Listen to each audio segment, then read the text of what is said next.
Okie dokie.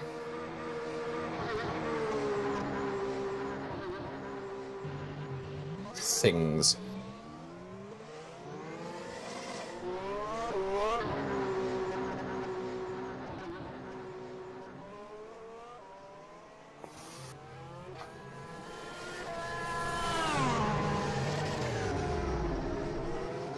Hello everybody and welcome once again to the GPVWC. It's Thursday night, which means of course it's Super League night, and we're at the Circuit of the Americas in Austin in Texas. Jake Sanson and Joshua Anderson in the commentary box once again for what promises to be a truly exciting potential closer to the championship battle at least. We could well crown the world champion here tonight. Rudy Van Buren is on the cusp of making it a historic 2017 campaign, provided things go his way. But, Josh, we come into it knowing that David Fidek still has a chance to take it to the next race.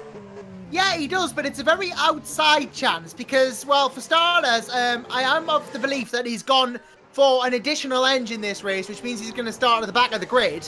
So that's going to be a problem for him. But it's a very outside chance for the reigning champion. David Fidek, to simplify this as much as possible, he's basically got to win every single race from here to the end of the season. And even then, he's got to win this one.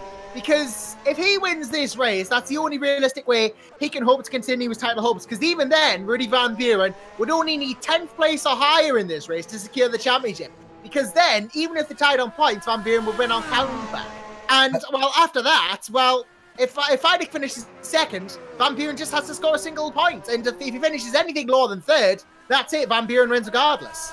Yeah, it's a very good point. Even if we had a second position from David Fidek today, that would not be enough, because even if Rudy Van Buren did fail to finish and Fidek came home second, the gap would be 76 points. And of course, with 75 available after this one, that would get the championship won by Rudy Van Buren regardless. So for David Fidek, there is only one place he can be thinking about, and that is a win. For Rudy Van Buren, well, the form he's currently been in, he's never finished lower than second position when he's finished a race. So it's up to him to just do what he does best. Mind you, there are a few other things that we need to take into account. For example, we've got some interesting driver changes over the course of this weekend.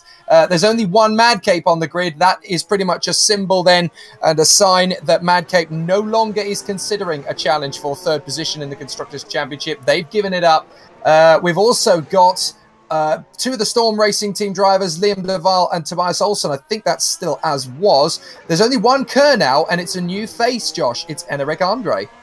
Yeah, Andre, of course, well, quite famous from his exploits in the Formula Simracing World Championship, so could be one to watch in that Kerr now. Obviously, quite a talented driver, having got experience in the Formula Simracing World Championship. So Andre, he's about 2 seconds off the pace at the moment, but I expect that to come down significantly by the end of this session. There's only one of the drivers for Street Fighter this time. That's Ben Horrell. Hawkeye once again has the combination of Alex Cooper and Lucas Euler. Rudy Van Buren is once again joined in the Vod Bull Racing team. Well, are we having the Vod Bull Racing team of Risto Cabot? Yes, I do see him out there on the circuit. Apologies. Red Archer, well, there's only the one of them. No, sorry, there is still two of them. My apologies. Michael Ayers and Sandeep Choda. We also have an interesting lineup at Adonis this time because Alex Siebel is back in the car, and so too, Josh, is Dennis Jordan. Yeah, Dennis Jordan, great to see him back, but unfortunately, I believe this is his 4th race on his current contract, and as a reserve or emergency driver, you can only get 4 races in Super League until you can get yourself, unless you've signed a primary deal, you get 4 races. So this should be Jordan's last race unless he signs a primary deal, and I've just seen actually that in fact confirmation Fidek will have a back of the grid penalty, which explains why he's just going for it pretty much full guns at the moment on the track. Dennis Jordan has one as well, funny enough, which has been talking about him, and he has a back of the grid penalty to serve too, Dennis. So him and Fidek will be starting at the back of the grid and really trying to charge up to the front this race with a 100% engine. Now, for those who've been watching the GPVWC Super League all season long, you'll be looking at Florian Geyer on your monitors at the moment and gone, hello, those cars are supposed to be blue. Why are they suddenly of a pink tinge? We could talk about this in some detail, Josh, because the livery is changing for the remainder of the season. It is, because they've stolen my team's colour scheme. No, come on, let's give them the real reason. The real reason is because if you look very closely on those Norton cars, you'll see some nice breast cancer care logos on it. because they're doing a charity event, basically, Nordston. From here until the end of the season, the amount of points they score will all be donated to charity. And that's a really, really good cause, to be fair. Now, yeah, we have David Francic has just entered, so that's good. 2 Street Fighters now. Well, that's good. We can at least talk about 2 members of the same team there joining up. Now, that means by my math, we've got 19 cars on the starting grid. Interesting to see how the pace is already starting to look, because we've got Van Buren, Gaia, Cooper, and interestingly, Alex Siebel are already on the pace in this qualifying session, with Gergo and Jarl in the Valtus Automotive cars trying to give chase. Yeah, they are trying to give significant chase here, and well, Baldy and Tyan really not far off each other either as well. So that goes to show how good they are, how close they are to each other. And both Wireless cars have really come into form in this last half of the season. You know, they've really started to show their stuff. And I think, you know, Baldy and Tyan really could be in for a couple of surprise results here in the back end of the season. So, who is going to be a challenger for the victory? Well, that is still up for debate, because we've got several drivers who could win here at the Circuit of the Americas. Rudy Van Buren, of course, has to be the insider's favourite for it.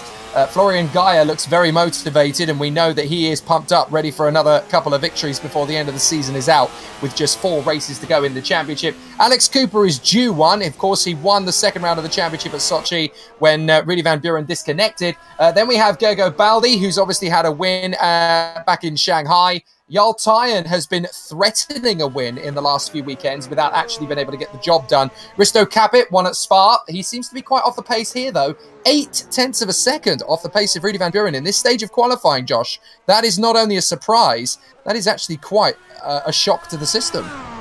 Yeah, he's got a couple more laps, I think, to do as Risto, but, you know, not being 8 tenths off is not necessarily a good thing. I mean, laps will always get faster towards the end of the session anyway, so I expect some improvement from Risto, maybe to get into the 37.4s, get up to the like of Siebel, but, you know, it is strange to see him this far down the order, but then again, you know, he's not exactly fighting for a title here, so he doesn't really, pretty much just trying to get the points for Bodbot at this point in the championship, I feel. Well, the big news story coming into this one, of course, is that David Fidek will be starting from the back of the grid with an engine change penalty, and Rudy Van Buren will be starting from the front if he stays where he is in terms of qualifying pace. To be perfectly honest, it looks as though he'll start towards the front anyway. He certainly doesn't have any penalties to serve that we know about, and it looks as though he will be at least a quarter of a second ahead of now Alex Cooper, who has gone up into second position in front of Flo Gaia. Alex Siebel 4th at the moment from the Valtus Automotive cars of Gergo and Jarl. Risto only 7th ahead of Liam de Waal. Tobias Olsen currently 9th ahead of Ben Horrell in 10th position. Then it is Michael Ayers, Enric Andre, Sandit Choda, Lucas Euler way down in 14th position. That is a bit of a surprise. Then we have Michel Galka and Gerrit de Vries, the 2 who have yet to set lap times are Dennis Jordan and David Fidek, neither of whom have set a lap time because both of them will be serving back of the grid penalties. Is there not any sense at all, though, if you've got a back of the grid penalty, though, Josh, to be considering going out there and at least setting some laps anyway, just to gain a little bit more track time? It would make sense. I mean, I guess ultimately Dennis and David want to save their fresh engines, but because, you know, you've got the rest of the season to think about as well. But ultimately, you know, if you want to do a bit of running, you can, but it's only going to hurt your engine, really. But at this stage of the season, you know, with Fidek's championship run pretty much coming to a close, unless he can pull off some sort of miraculous 4-race running streak, and Van Buren DNFs every race, you know, at this point, you know, you just want to try and get to the end of the season with as minimal penalties as possible, I feel. And that's what Fidek is trying to do. Although, we go back to Alex Cooper in second place, he's not going to be doing any more laps, he's run out of time. But don't ride him out of this race. I'm telling you fate here, but if anything does happen to Rudy, he could be a very good candidate for the race win. He won at Sochi, remember, taking advantage of problems to Van Buren there, so it can happen again. Well, Flo Guy has just begun his final qualifying lap. We have half a minute to go in the session, and that means, of course, that it is the last chance saloon for any drivers out there wanting to get a fast lap time in, and just keeping an eye on who's out there. Well, the only ones who are not out there at the moment are Alex Cooper, Risto Capit, Sandip Choda, Lucas Euler, Gerrit de Vries and Dennis Jordan. Even David Fidek is out there at the moment, just trying to get the benefits of his car at the moment. As into the pits comes Enric Andre. So Andre is not going to be moving any further in this session other than 13th position. Now, David Francic will want to finish his lap on a high. Where is he going to be as he comes out of the first corner? He's going on a flying lap right at the very end of the session. He's the last man in. to set a flying lap. We'll have to double check and see who's going to get a good one. This is Jarl Tyan come across the line. Is he going to improve? He does a 1:37.549, but that is 1,000th of a second, would you believe, better than his prior best lap time. And he's going to remain in 6th position. He does not improve significantly enough. He's only, though, 300ths of a second, not even, slower than his teammate Gergo Baldi. So in terms of pace, those two are pretty much level. Flo Gaia is finishing his lap. Rudy Van Buren will be finishing his too. Alex Siebel and Gergo Baldi are all within spitting distance of his car as well, as Ben Horrell has brought it into the pits without finishing his timed lap. We've got still a few drivers trying to make improvements. Gaia's following suit. Gaia's come in as well. He's not going to finish his lap, so that's another car not doing so. Baldi also does, so I think a lot of these cars are just coming in at this point. And I don't know whether Alex Siebel is. Van Buren pretty much at this point has pole, I believe, unless Siebel can put out a miraculous lap. But Rudy's going to finish his lap anyway. Let's see if he can improve on the time he's already set. Remember, he did a 1:36 as his previous best time. He's going to come across the line, and I think he's just in, he's gone 1:36.6. Oh, wow. Up 2/10, benchmark, well and truly set. And Siebel, I don't think, has gone any higher. He stays 4th, and Francic is going to be the last car to set a lap. And he is done a 1:38.8, gets his lap in, finishes 12th in the session. And, well, Fidek and, well, I believe Jordan as well are behind. So he will start 12th.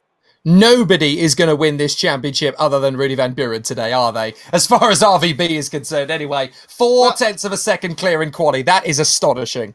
Never mind going to win the championship. He wants to win it with panache. Rudy Van Buren. He's going to settle for nothing less than total victory. He's going to, you know what it is? Knowing Rudy, he'll go into this race and he'll be treating it like any other. He'll be treating it like, right, I'm going to go out and I'm going to win. He's going to want to win the championship with a win. That's exactly the sort of person he is. As I've just noticed as well, Gerrit de Vries is actually trying to be removed. So I think he's actually going to start. No, he's going to start behind, when he will still start, I believe, ahead of Jordan and Fidek. Well, welcome. I was just going to say, welcome to all of the viewers watching on the stream. We've got Tim Horneveld rooting for Liam de Waal. He says, Liam de Waal for the win. Stranger things have happened, of course, in GPVWC Super League. You never know. Could happen. Will Panisi, no surprises at all, says, pink car for the win. I wonder which one. That's obviously going to... It's going to be one of the naughty, isn't it? Obviously. It's going to be That's a statement I can get behind as someone who runs pink cars myself.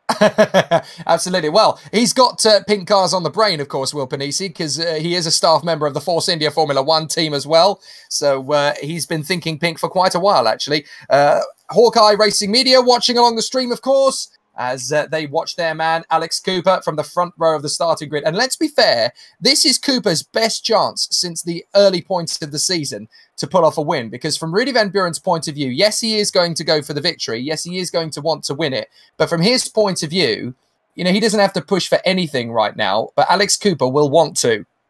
Yeah, Alex Cooper, I imagine, he'll be hungry for a win. Hawkeye will be hungry for a win.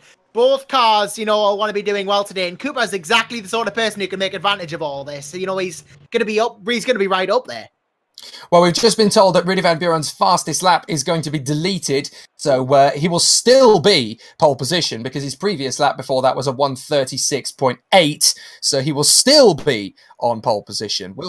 Will Panisi pointed out, don't forget, each point Norgian scores for the rest of the season in their pink livery, a donation for breast cancer care is coming from it. So for every point, they will put £1 in the pot. It's for Breast Cancer Awareness Month, of course, in October. And what a fantastic cause that absolutely is. Now, we've been told that Rudy Van Buren's second lap time has been deleted as well, but he is still pole. So, yeah, absolutely. It goes to show just how quick he is, isn't it? That is incredible. Both of his fastest times have been deleted, and yet he's still going to start from pole position. Now, he's only 2/10 ahead of Alex Cooper, but we know that the pace is there to go faster, so obviously he's going to be going for that. Mojito, that is, of course, Maciej Mlinek, has been watching along. So Maciej Mlinek is rooting for Galka, Michel Galka, for points. Well, he's starting 16th. He did do a very good job last time out, Josh. It's not against the realms of possibility. It's not within the realms of possibility. Well, yeah, Galka could quite easily come up with points. I reckon he's going to be doing a good job here. And I tell you what, if Matty Blinding's my Hito, does that make me a Cosmopolitan? And I don't know, but either way, you know, I'm sure I can get some good results here. I've just seen Hawkeye actually asking, has Rudy won the championship, or is it this round it can be decided? Well, to answer that question, we went over this before, but we'll go over it again. Effectively, he's pretty much won it as long as he gets points, because David Feidick has to win or get second to keep his championship hopes alive. A win for Feidick means Van Buren needs 10th or better, and second for Feidick means Van Buren just needs to score points to win the championship. Well, surely I thought now we're at the point where if Feidick scores a second place, it's 20 points for... Oh, no, you're absolutely right. Yes, because the gap is currently at what? It's 94. It's a 93 points, I believe, at the moment. So yeah, if that means... second place will get 73 points, the gap down, with 75 available. So, yeah, just about. So, basically, Feidick needs to be first or second, and nothing else will do, in the hope that Van Buren, basically, is not in the top 10. Well, that's a bit of a vain hope, really, because, well, the form he's been shown this season. He's not even been in the top 10. He's been 8th or higher all season. That was a one-off, that 8th. So, you know, the smart money really is on the Flying Dutchman here. Yeah, I did make the point earlier that he's never finished lower than second when he's finished a race. Of course, I forgot about the chaos that was Spa when his teammate won his first race of the season and his first ever race in GPVWC Super League. So, absolutely amazing stuff. And we're really hoping that there's going to be some incredible fireworks here tonight. Rudy Van Buren starting from the pole, Alex Cooper second, from Flo Geyer third, and Alex Siebel fourth. Alex Siebel in fourth position. We should pick up on this because, let's be fair, I have a feeling Alex Siebel could do something pretty spectacular in this one. Yeah, 4 in 4. That could be quite a sign indeed. Siebel, we know, such a good Super Cup driver, and obviously now driving for Adonis as well in Super League, doing that duty as well. Alex Siebel, I mean, he is a fantastic driver in his own right. He's proven that through Super Cup. He's proven that through Super League exploits too. And, well, maybe he could be on for podium perhaps here at the Circuit of the Americas. You never know, because, well, he's a very talented driver, the German. And, well, he's really been what Adonis needs, because they've not had the best of seasons at the start, but they've really picked up towards the end.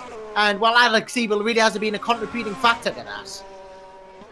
I'm interested as well to see what the Valters Automotive team can do from their positions, because let's not forget, last time out at Suzuka, Jarl Tyen started, what, 14th, 15th on the grid, and shot his way through to third position by the checkered flag, and despite the problems he had in the race, he could easily have challenged for second position, never mind third position, if things hadn't quite gone against him in the first phase of pit stops. So Jarl Tyen, we know he's got the ability to storm his way through. From 6th position on the grid, he may not finish as low as that. He might not finish as low as that. No, I think there's room for improvement for anyone in the top 10, really, to be honest. I mean, Tyen could go up, easily get a podium. Baldy could be there. Kappa could storm through and get one. Horrell could do a decent job, get a top 5. Duval could surprise. Ayers could do well as well. Michael Ayers was saying, I wonder what happens if I won this race before this one. And I'll tell you this, it would be interesting if the Red Archer did finish on the top step of the podium. But obviously, you know, I think everyone's got their eyes on the win, really, as David Feidick especially so. Just posting the fastest time in this warm-up session so far as the times do come in. So on race fuel, he's looking all right. Well, Gergo Baldi puts in a lap of 141.173 in the warm-up session. Feidick has done a 141.3. Michael Ayers and Sandeep Choda are both doing completed laps at the moment. It's a difficult one because, again, we're at the point in the season where you've got to be looking after engine life. I mean, drivers can do a certain amount of setup in preparation for this one, but you can't do too much running because, of course, of the engine regulations. You've got to be very careful what you do and don't do in preparation for this. This is going to be a really difficult task for a lot of the drivers who, of course, are starting to think about the latter stages of the season. Yeah, and speaking of engines, I've just looked at the graph, which is available over at the GPVWC website under the development tab of the competitions part.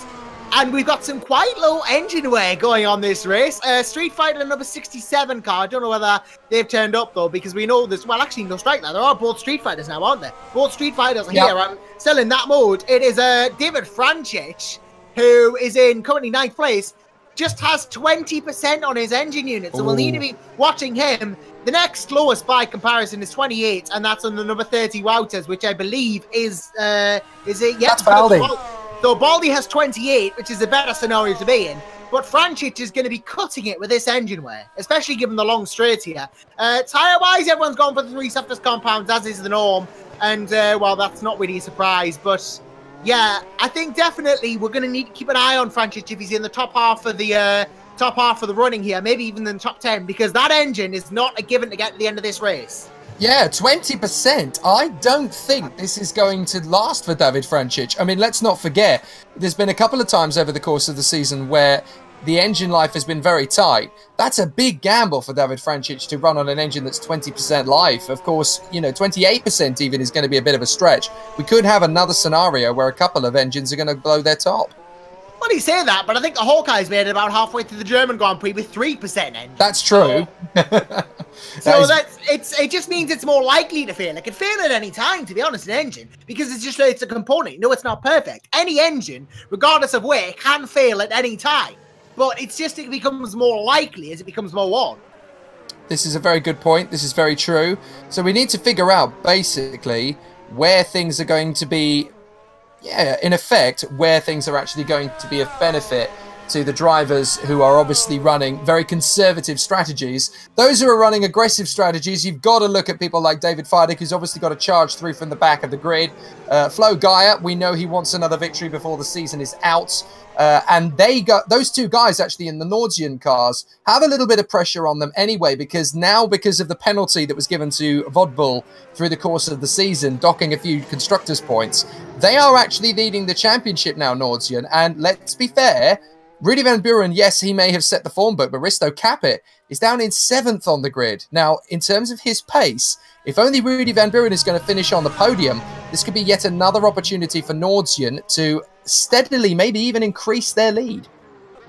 Quite so. That is indeed a possibility, and I would not be surprised if it ended up being a case that they do increase their lead based on overall point scores, because, well, Risto, as you rightly say, is great to drive as is. He hasn't quite found form in this qualifying session, so if the race doesn't go his way, or it gets embroiled in an incident at the start, and it is a tight turn one, a difficult turn one to negotiate, something goes wrong with him, then that's not going to be good. Plus, he has a 5-place grid penalty, which is told as well. And we saw engine blow-ups in Super Cup last night, and they don't even have engine wear, so anything could still happen in this race. That is very true. So obviously, the Austin circuit is going to take its toll on a lot of the teams, a lot of the drivers out there. I'm intrigued to see who is going to get the benefit of this start. It's a long run up to the first corner and an incredibly tight first turn.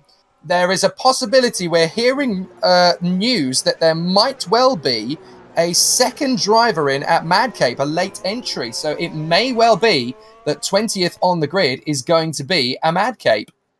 Yeah, but we don't know who it is, unfortunately, because their real name is not set on the server. Right, well, we need to see if that can be edited beforehand. Yeah, because that is going to be interesting to see. Yeah, in fact, Chris Williamson just saying, if you're racing, get your actual name on.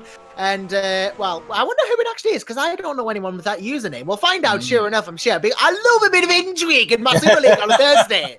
This is where it's going to be somebody ridiculously outlandish, isn't it? We're going to get a massive name is going to come in. You know how it's going to be. What do you mean, Max Verstappen? Yeah. Well, like Max Verstappen, Stoffel Van Dorn.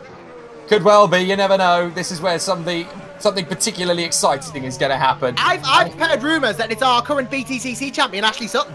Do you know what? That's not a bad bet either. It's going to be anybody with a bit of a sim racing panache about them. No, well, to be fair, it could still be a really interesting name, because we know that the Mad Cape team is fairly well connected. So we could well see a very interesting name jump into the second seat at Mad Cape. We'll keep an eye on it and get you up to date on it. But Alex Cooper has set the fastest lap in the warm-up session with a minute to spare.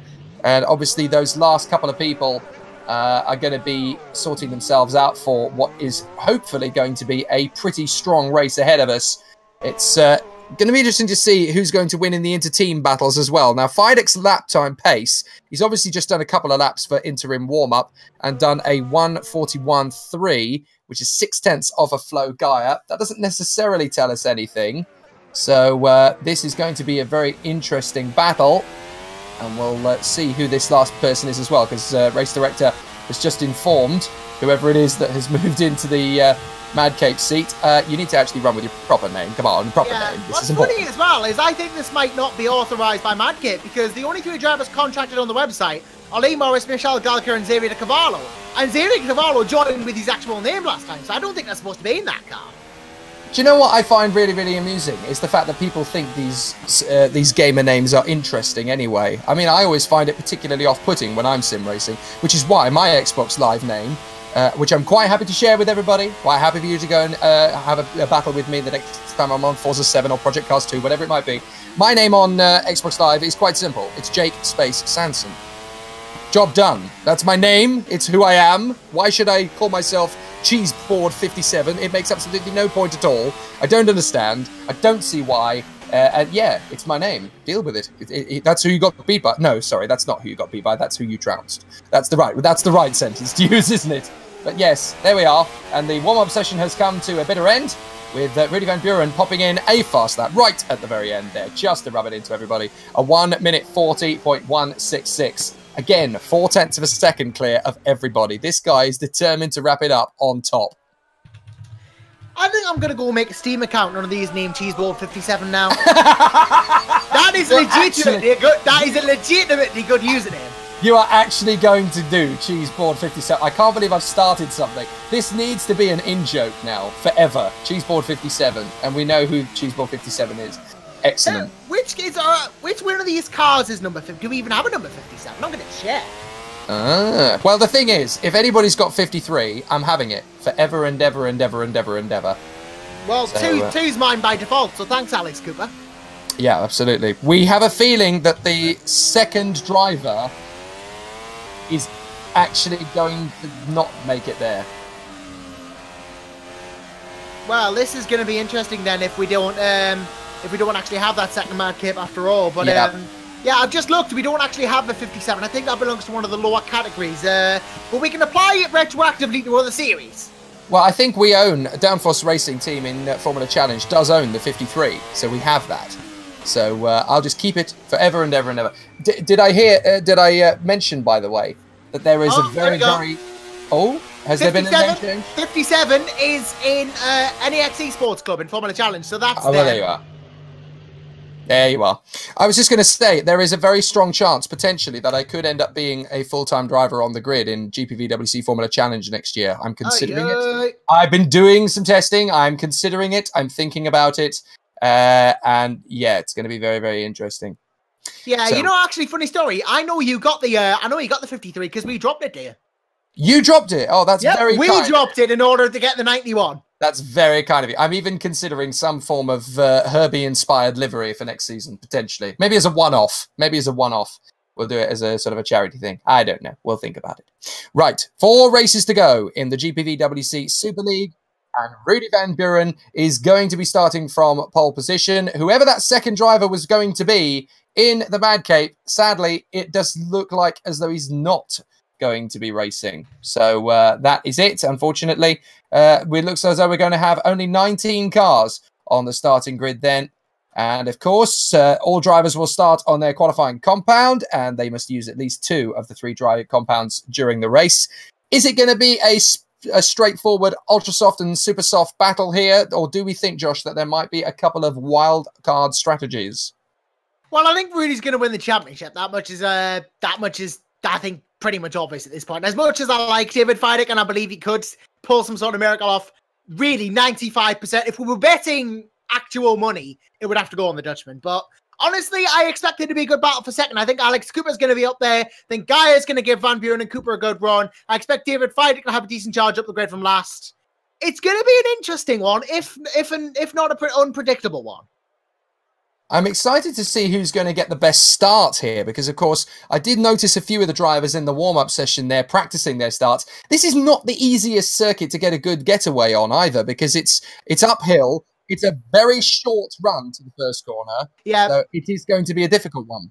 Yeah, very short run to the first corner. I'm just saying, actually, Chris Williamson is... oh, well, here we go. We've actually got a correspondence out of our friend here. He said okay, at least. But Chris Williamson saying, be aware that the timing is sometimes glitching near the final corner. So if you get DRS when you're not within 1 second behind another car, don't use it. And, well, that's actually a rule in the rule book now. You can't use DRS unless you're entitled to it.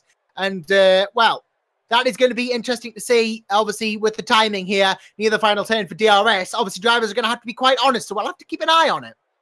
Well, we're getting some pre-race banter just before the race gets started. It's an absolutely hilarious bit of banter that the drivers are having before they start the race. Maybe Maybe we're going to get it because he's just left. He wasn't kicked. He left of his own accord, I believe. Okay, so maybe he's going to be able to change his name and then get back in. That's absolutely fine. But we've had all sorts of great comments from the drivers in the drivers' briefing room, including Jarl Tyen's brief comment, Mr. Batch for president. Ah, bless him. He couldn't do a worse job, could he? Did I just get political? I'm terribly sorry. Right, we should move on. The Polar Bear says, just jumped in. How did the qualifying go for Risto Capit? Well, dramatically for Risto Capit, he is a good 0.8 of a second off the pace of his pole-sitting teammate, Rudy Van Buren. Of course, if we take his best 2 qualifying times away, which we have done now for Rudy Van Buren, he's still 0.6 of a second off the pace of his teammate. That is actually quite a shock. Yeah, it is quite shocking to see Risto so far back, but you know, the race is a totally different matter, especially at a track like this. So it will be interesting to see whether he can make up any ground from that. I don't know if there's a potential for him to do so. And of course, we've got several drivers who are going to be starting the race from the back of the grid, namely Dennis Jordan and the championship opposition, David Fidek, will be starting right from the very back of the grid. So this is going to be a really difficult problem. So, yeah. How does he come back from that? How does he come back from that? I don't know, really. David Fidek's got it all to do, as you say. The championship opposition really is the Jeremy Corbyn to the Theresa May that is Rudy Van Buren at the moment. Firmly in charge of the championship is the Dutchman, and really just wants to get on with the job and get the championship won. Though you can imagine David Fidek will be hounding him as hard as he can for it. Yeah, there are still questions actually being asked in the driver's briefing room. And Rudy Van Buren has literally just said, shall we just announce the start? I think he just wants to get on with it now. He just wants to win the championship. He wants to get it done. Why does it have to be so difficult? He just wants to get it done now. He's at the point. I've come so far. It's so long into the season. I want to get this one now. Oh, dear. This is going to be a really interesting battle. And I have to say... we have a Frank French. Ah, okay. So we think that the new driver for Madcape is Frank French. I must say that's a funny name. Is that one that we're aware of? I didn't know there was a Frank French about. Okay. Interesting. So an interesting one as the drivers are getting themselves into position now for the race. We have the mysterious Frank French joining the back of the group. It sounds particularly made up, doesn't it, actually? But I'll bet you it isn't. It's going to be one of those. But, yep, Frank French it is, as the drivers now get themselves ready to get underway. And the 20 drivers will make their way into the starting grid. Interestingly, how so many racers have gone straight for the French strokes. I wonder if they know something we don't. But anyway, we will continue on. And we have our 20 drivers getting ready to go. And yes, indeed, according to the official listing, Frank French in the 62 for Madcape Racing Team. There you go. I wonder if this is a James Hunt that actually turns out to be Kimi Räikkönen. I wonder if it's a bit like that. Well, he'll have to start from the pit lane, whoever he is, because he's joined after qualifying. So he'll have to start from the pit lane here, and we'll see how that goes for the driver. I don't even know where he's from. Sounds like someone English, I must admit. I feel like I've heard this name before, but I can't recall where. But he's gone to the grid, and I could have sworn he had to do a pit lane start. So this is not a great start for him. Well, we shall see what we are going to be working with over the course of the next 2 hours or so. Are we about to crown a GPVWC Super League champion? The smart money says yes, but it's definitely not going to be taken for granted.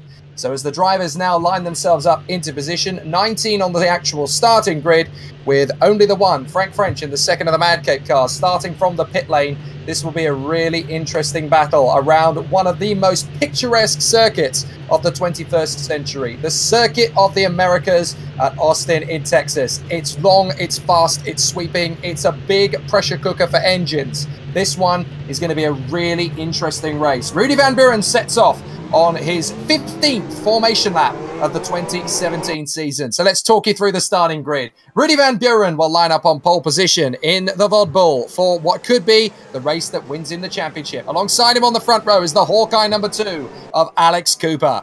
Third on the grid, the first of the Nordsians, now thinking pink, the number 27 of Flo Gaia. Alex Siebel in the Adonis number 4 lines up in P4 on the second row. The two Valters Automotive cars are in 5th and 6th position. Gergo Baldi and Jarl Tyen will line up together on the 5th and 6th positions on the starting grid.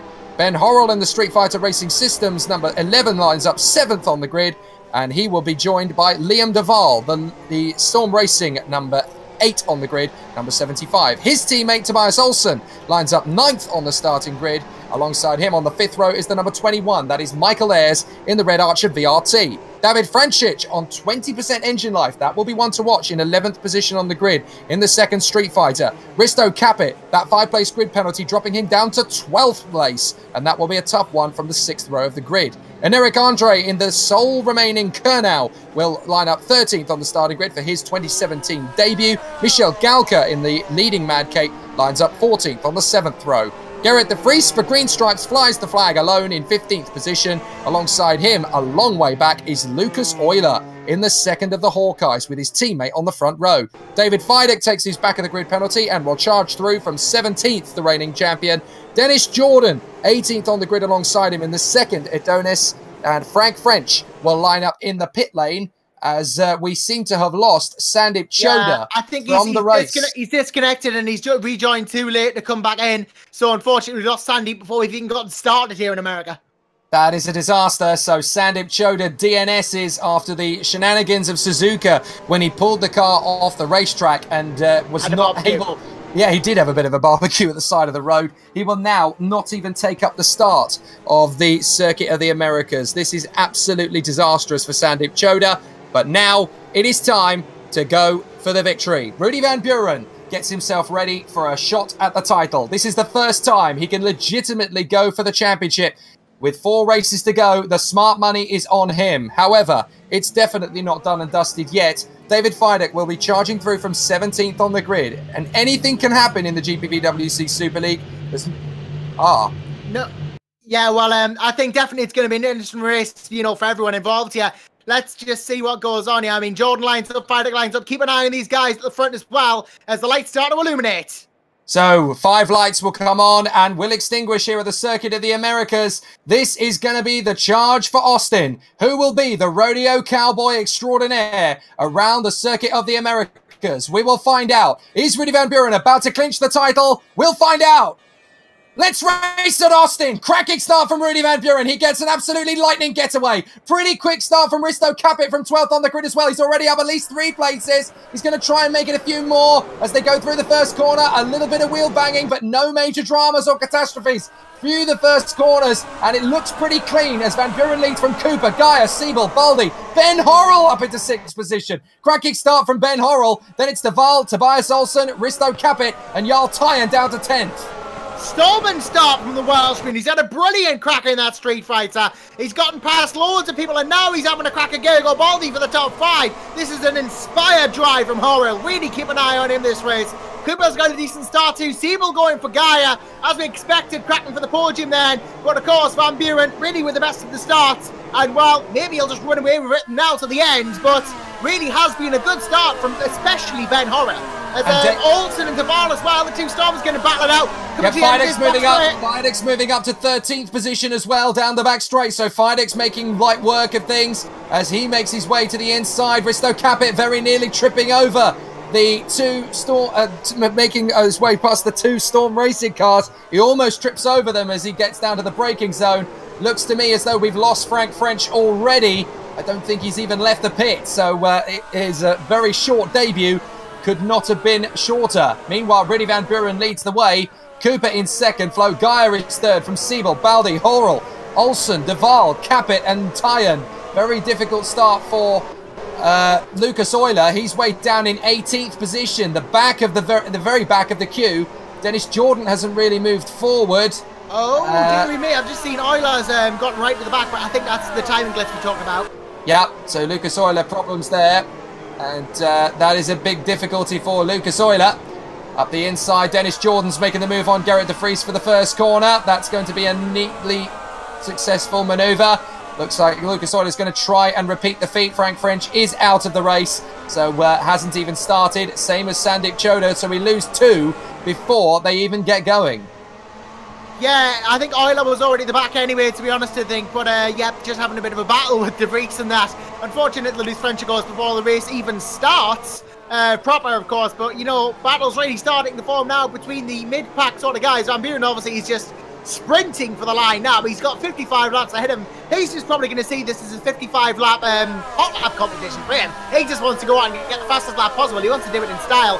Cooper was obviously going to try and defend second from Gaia, from Siebel, from Baldy and that, but we'll see how this goes. Now we've had a message from the Mad Cape driver, Frank French. Apparently he had been trying to start the race all the way through free practice, through qualifying and through warm-up, but there were issues with the software, so that is why he was unable to take the race. That is a real shame. That is a shame, yeah. It would have been great to see him make a Super League debut here. Maybe next race. Well, Flo Gaia is right on the back of Alex Cooper, and the Pink Panther is starting to come to battle here as he chases after Alex Cooper into the final two left-handers of the lap. But Rudy Van Buren, look at him. He is absolutely disappearing out in front as Olsen is coming under pressure from Rudy Van Buren's teammate, Risto Capit.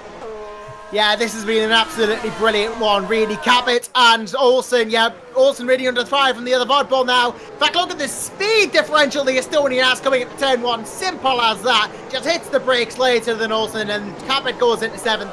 Nothing the Swede could have done about that. Absolutely beautiful, sweet as a nut, and he flies through into 7th position, chasing down the Welshman, Ben Horrell, who has made an absolutely corking start. And he really has shot out of the blocks there in incredible fashion. Now he's trying to chase down Gergo Baldi. His lap time's not as quick, and he does look as though he's going to be cannon fodder for Risto Capit and eventually Jarl Tyen as well. But fair play to Ben Horrell. He's put his car into a very strong position early on. Yep, has done very well indeed. Got himself in a very strong position from the outset. This is going to be a great race for Street Fighter if Horrell can keep this up. Doing a fantastic job. Capit, of course, going to give him some pressure.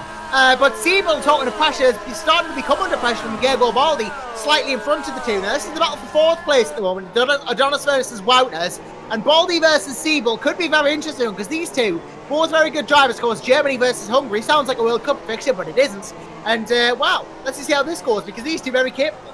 Jarl Tyen battling side by side with Tobias Olsen as they now go into battle with each other. Tyen dives down the inside of the left-hander. Nothing Olsen could do about him either. So he's lost the place to Capit and he's lost the place to Tyen. I did say that those two, Capit and Tyen, are going to be coming through the field rapidly.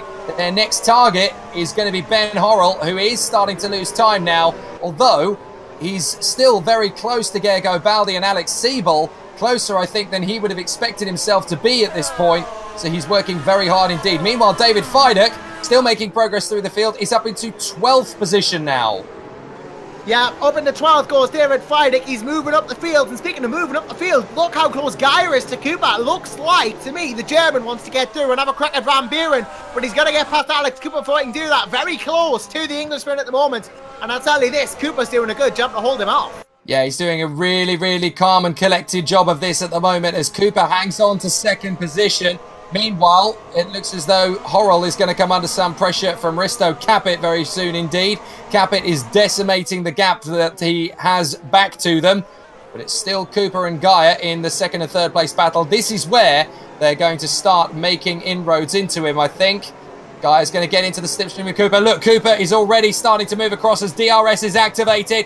Gaia surely is going to get a good run here at Alex Cooper down the back straight. It's the longest straight on the calendar other than, well, no, it is the longest straight on the GPVWC calendar. And Gaia has got through Cooper at the same time. Gergo Baldi makes the move on Alex Siebel. Feidek has made the move on Liam Duval up into 11th position. So all change at the moment.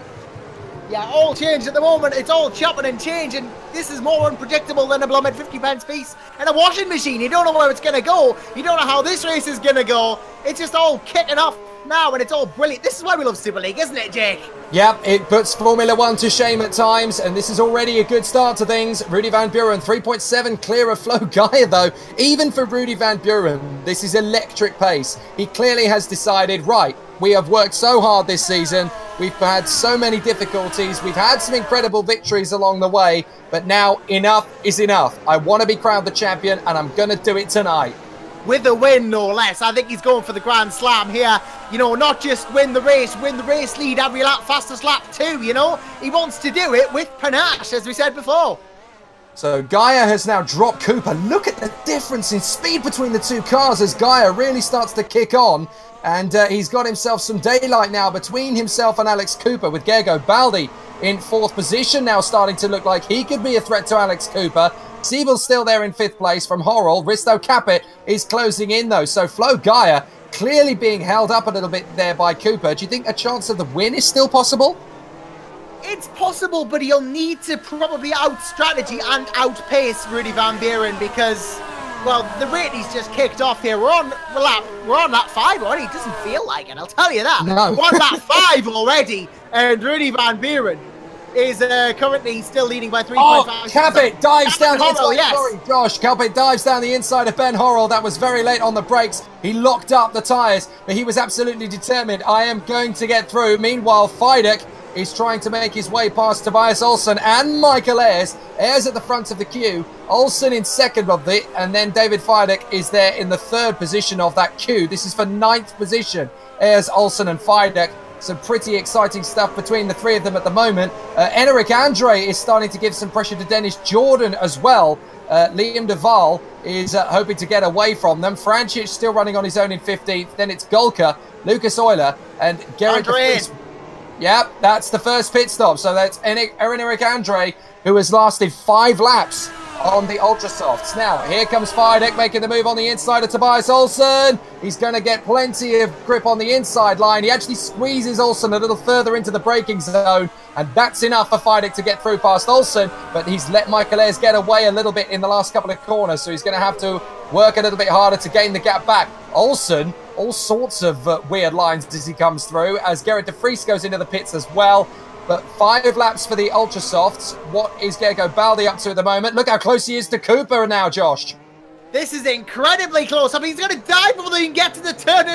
They're going to go for it before the straight is Baldy. Never mind waiting for the straight. He's going to go before it. And Siebel's going to get the advantage. Siebel's going to get the advantage. Yeah, too. He's got the DRS on Cooper. This is just going to be, here we go. There goes one car. There goes another car. Let's have 5 more down the straight after Alex Cooper. You may as well have that many overtaken with the amount of positions he's lost. He's now lost 2 places to Siebel and Baldy, and now he's gone from 2nd to 5th in the space of a couple of laps. And the next man to challenge is going to be Risto Capit. He's right on the back of Alex Cooper, next in line. So Cooper has gone from 2nd to 5th in the space of just 3 laps. So this is a really difficult position for Cooper to be in. We thought he could be a challenge for the victory. Early stages suggests that the Hawkeye just hasn't cut the mustard in the same way as the other cars out there today, as Rudy Van Buren pits. Yeah. Van Buren pits from the lead. That is going to be interesting. Maybe he's going to go for some harder tyres this race then, because, well, Siebel and Cooper, Cabot, Horrell all respond, so maybe it's just the time.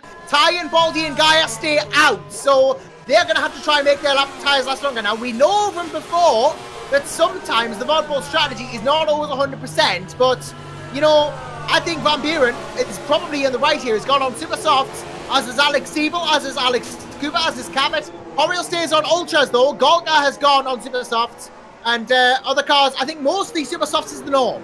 Right, Rudy Van Buren has rejoined in a mixture of traffic at the moment.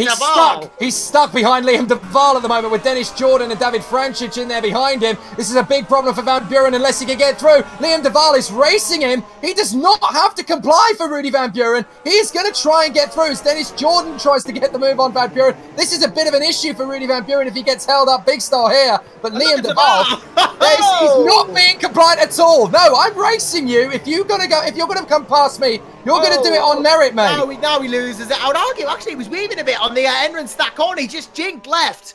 And maybe it was loss of the car, I don't know, but he was making life difficult for Van Buren there. That's the sort of thing he's going to have to contend with from now. I tell you this, just because he's going to win the championship doesn't mean Duval's going to make it easy. And it's cost him because Jordan's got through on the front back straight now. Dennis Jordan into 6th. Horrell has got Risto Capit lined up. Here comes Ben Horrell. He's going to go. He's overshot by a country mile. Oh, Risto has got through. Ben Horrell has overshot there in the hairpin. He had that move absolutely nailed, but he missed his braking point by a metre, pretty much. Now, Michael Ayres has got a bit of an issue on his hands because Michael Ayres has got Enric Andre up the inside of him through the left-hander as Gaia's in, Baldy's in, and Jarl Tyen continues on. Fidek is in as well. That is going to give the lead to Rudy Van Buren. Dennis Jordan's in. Liam Duval makes a very late bid but comes in. Francic stays out with Risto Capit now having jumped Ben Horrell again. But Ben Horrell, obviously on this set of tyres,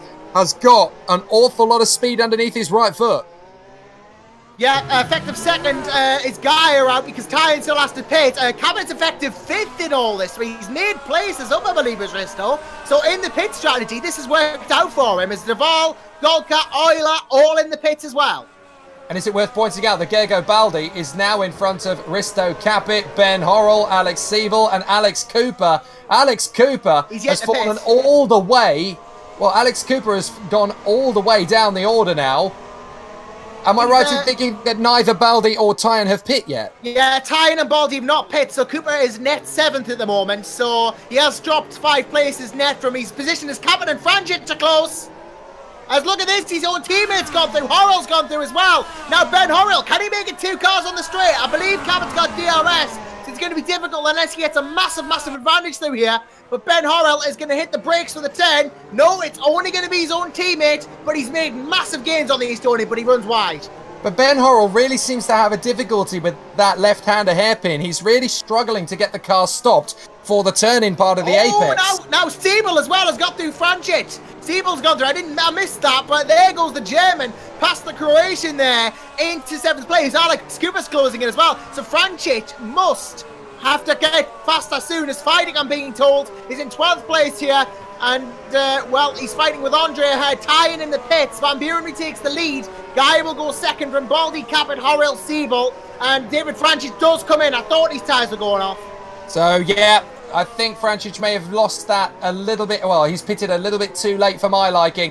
But as the entirety of the field now has made their first pit stop, it's Van Buren who leads. Gaia who's second. Gergo Baldi is now in 3rd position. He is the real winner from that pit stop strategy. Brilliant work from Gergo Baldi. The Valters car has got itself into 3rd position. Now, David Feidig is having a look at Enric Andre. He's trying to sweep through on the S's and just can't find a way through at the moment, but he's giving all sorts of pressure to Enric Andre.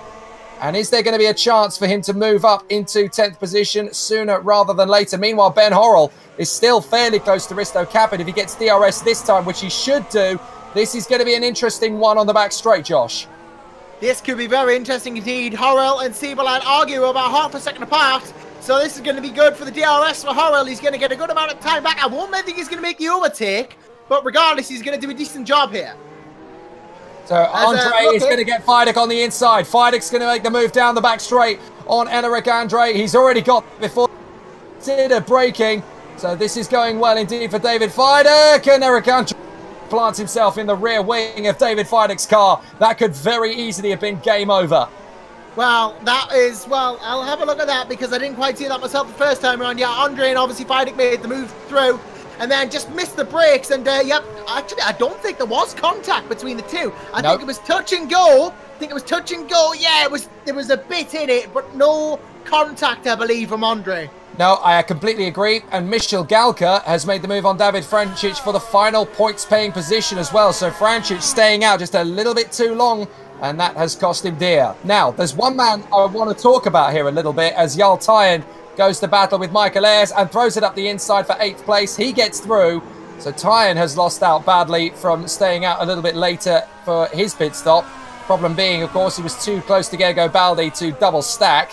But the man who's really disappointing me at the moment is Lucas Euler. Where is Lucas Euler's pace? Yeah, I mean, that's something I was going to say. Obviously, double world champion in his own right, but ever since he's come over to R Factor 2, I noticed that this is the start of his tenure as well as Hawkeye. He's just struggled to get to grips with R Factor 2 as a platform. It's very different from R Factor, which of course he won both these titles on. So, as I say, even the very best of drivers, and Lucas Euler is one of them, even the very best of drivers can struggle to adapt to a new platform. Very, very difficult situation. Now, this is an interesting one. This is developing from the start. Madcape, I'm just looking at one of the comments they've written on the stream. Just watched practice. Who on earth is Frank French and why were they driving one of our cars? Did we have somebody trying to infiltrate their way into the Madcape team? I think we have a literal case of Grand Theft Auto. Oh my goodness, right. So, yeah, as far as Xavier de Carvalho is concerned, that was an unknown driver. Oh my word, we almost had the Simracing equivalent of the pitch invader. That's absolutely incredible. I was about to say the Superleague equivalent of Andrea Moda, but But Mad Cable won't bet that. I think somebody needs to change the password for the server. That's very interesting. Right, Olsen just lost the back end of the car. And Eric Andre is back in again. So Andre... He's not making these tyres last. No, the Ultra Soft is only lasting 5 laps for him. That was the Super Soft he was on. Oh, that was the Super Soft. That was the Super Soft. I think he's going to do 11 stops in this race. He's going to set a new record. He's on the Ultras again.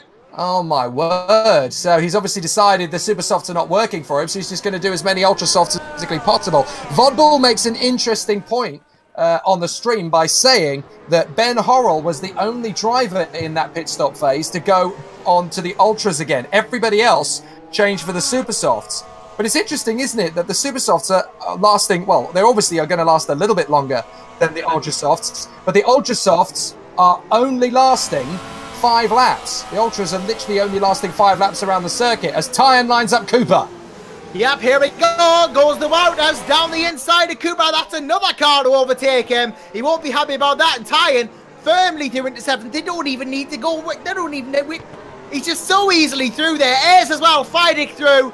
And the braking, but yeah, look, it was so early the move on time. We didn't even need recourse to the corner. He got him on the straight. And Jordan made the move on Tobias Olsen as well for 11th position. So Dennis Jordan up into 11th place. Good to see him fighting his way back. But out in front, Rudy Van Buren still leads. The gap has opened up to 6 seconds over Flo Gaia. Well done still to Gergo Baldi, who has got himself into 3rd position and is starting to step away. Risto Capit is 4th. And is struggling to keep pace with him at the moment as Ben Horrell pits. Yeah, obviously Ultra's only lasting 5 laps. Fair point from Will Panisi as well on David Franchich. I think the only car on soft. So he's trying to go for harder compound. Horrell now does switch to the super soft sauce. He's gone for the harder, he's gone for the middle compound here effectively for for Street Fighter. Has gone on the middle compound now. Will exit the pits. Duval will probably get him actually. So Duval moves into 12th temporarily. Has yet to pit in this stint, of course. So we're still net 12th this Horrell. But yeah, this is going to be interesting stuff to see. Very interesting battles everywhere you look. Rudy Van Buren leads by 6 seconds to Flo Gaia. Gergo Baldi is about 2 seconds further down the road. Then we've got Risto Capit in 4th. Alex Siebel versus Jarl Tyan is the closest battle in the top 10 at present. Although David Feierdick is closing down on Alex Cooper. But Jarl Tyan has got Siebel lined up in the DRS zone. Josh, he's going to nail him. You'd think so. Tying on Siebel. He got Cooper in the previous lap. He must love DRS because he's got in another one as well. Again, no recourse to the corner required. He just goes straight through. No questions asked of him into P5. And Feierdick's gone for Cooper. Feierdick's got Cooper. Never mind. He's gone through on Cooper. Yeah, P7 for David Feierdick. He's on a charge now. Well, Ben Horrell is having a nice battle down the back straight with Liam Duval as well. So Horrell has got through into 12th position. Let's not forget. Andre. They're close as well. Andres through on Gorka as well, right behind them. And that is a move from Enric into P14. Gorka still in the points though, so you may be right in saying he could have got points this race. Yeah, it's a very difficult situation for Andre versus Galka. They are obviously having a look at the final points paying position and wanting it for their own. David Franchich and Lucas Euler are struggling at the moment as into the pits comes Michael Ayres. Nearly doesn't pit in at all. Just about manages to get there in time. So Ayres is obviously pitting on a different lap to everybody else. And that could be interesting. Is Michael Ayres trying to jump the likes of the Feierdick, Cooper and Jordan fraternity? Could be the case. Could be the case. We'll have to see if he does, obviously. But it would be an interesting one for Ayres to see if he can jump this in the pits and get through. Because, well, we've seen how pit stop strategy can affect overall times before. You know, you can win with the right strategy. We've proven this. So is this going to be Rudy Van Buren's riot out front? He does seem to be having an absolutely terrific run at the moment, but it's not done yet. He's got to keep pushing and he's got to stay hungry. He leads the way. Feierdick's got a chance on Siebel this time. He's closed right up.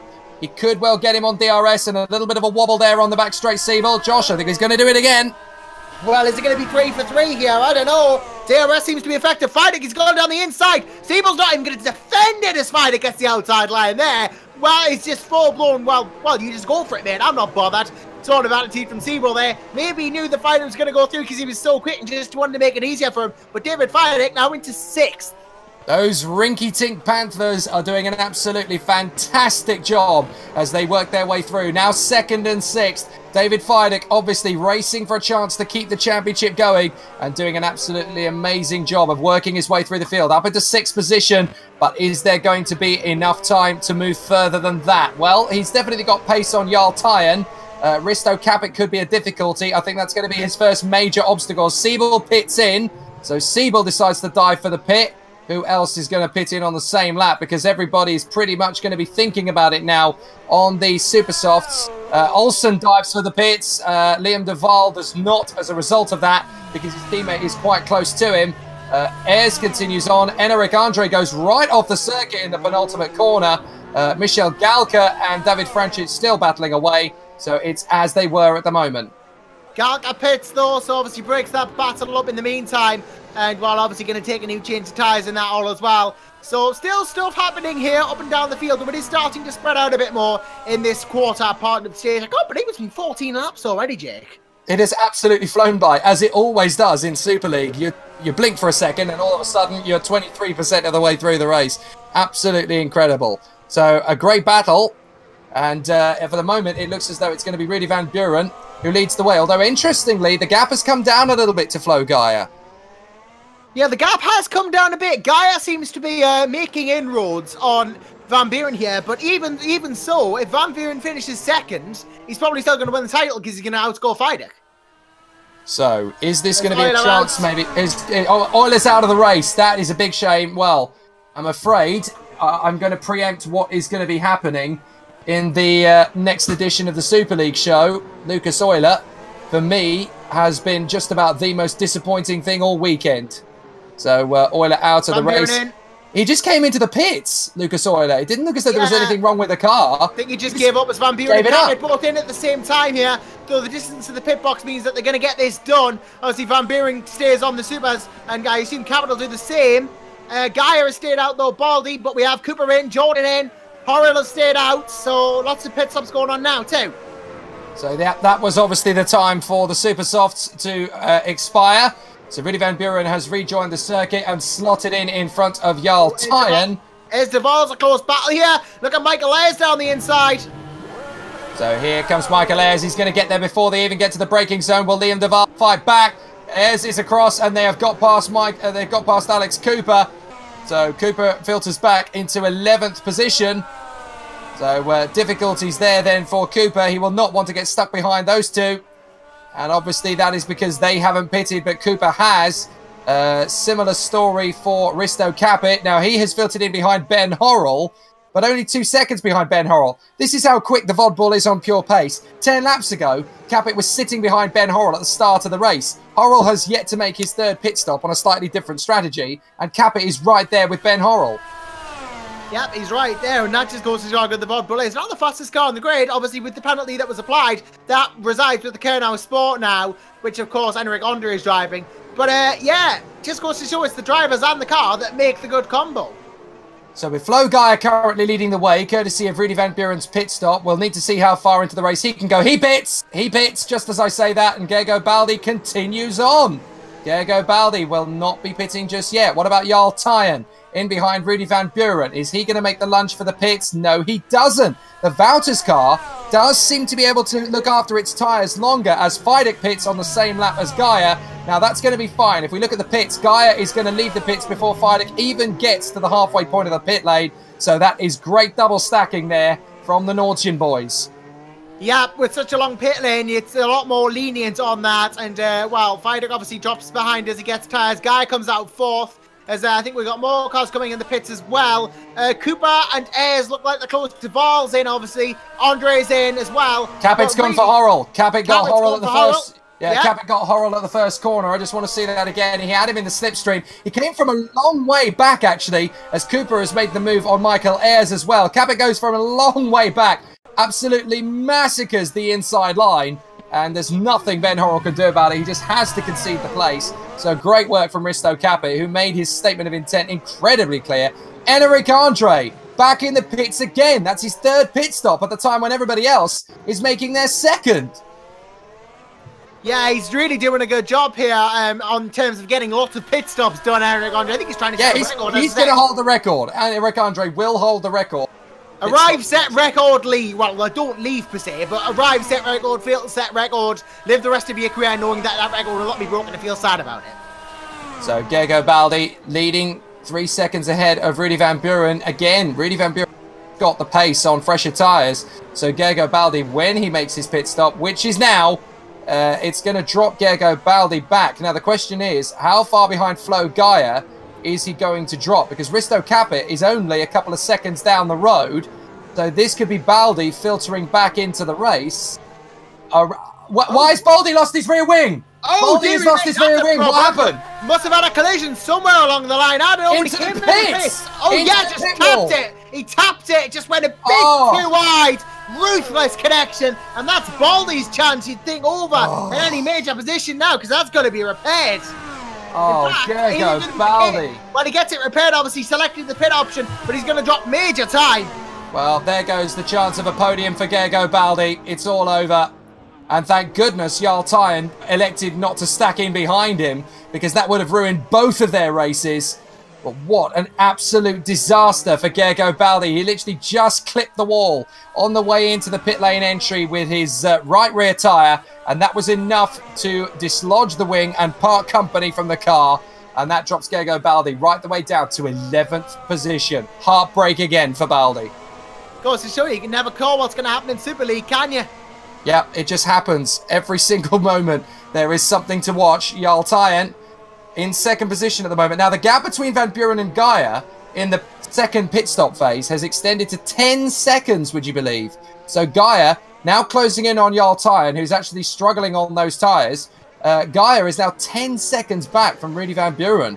That is a big jump that he's made in the last phase of the pit stops. He's obviously got a very good car underneath him, as we know, but this is almost certainly going to be two Vodballs on the podium. Rudy ahead of Flo Gaia and Risto Capit. I think Capit is about to jump Jarl Tyen. Jarl Tyen's still not in.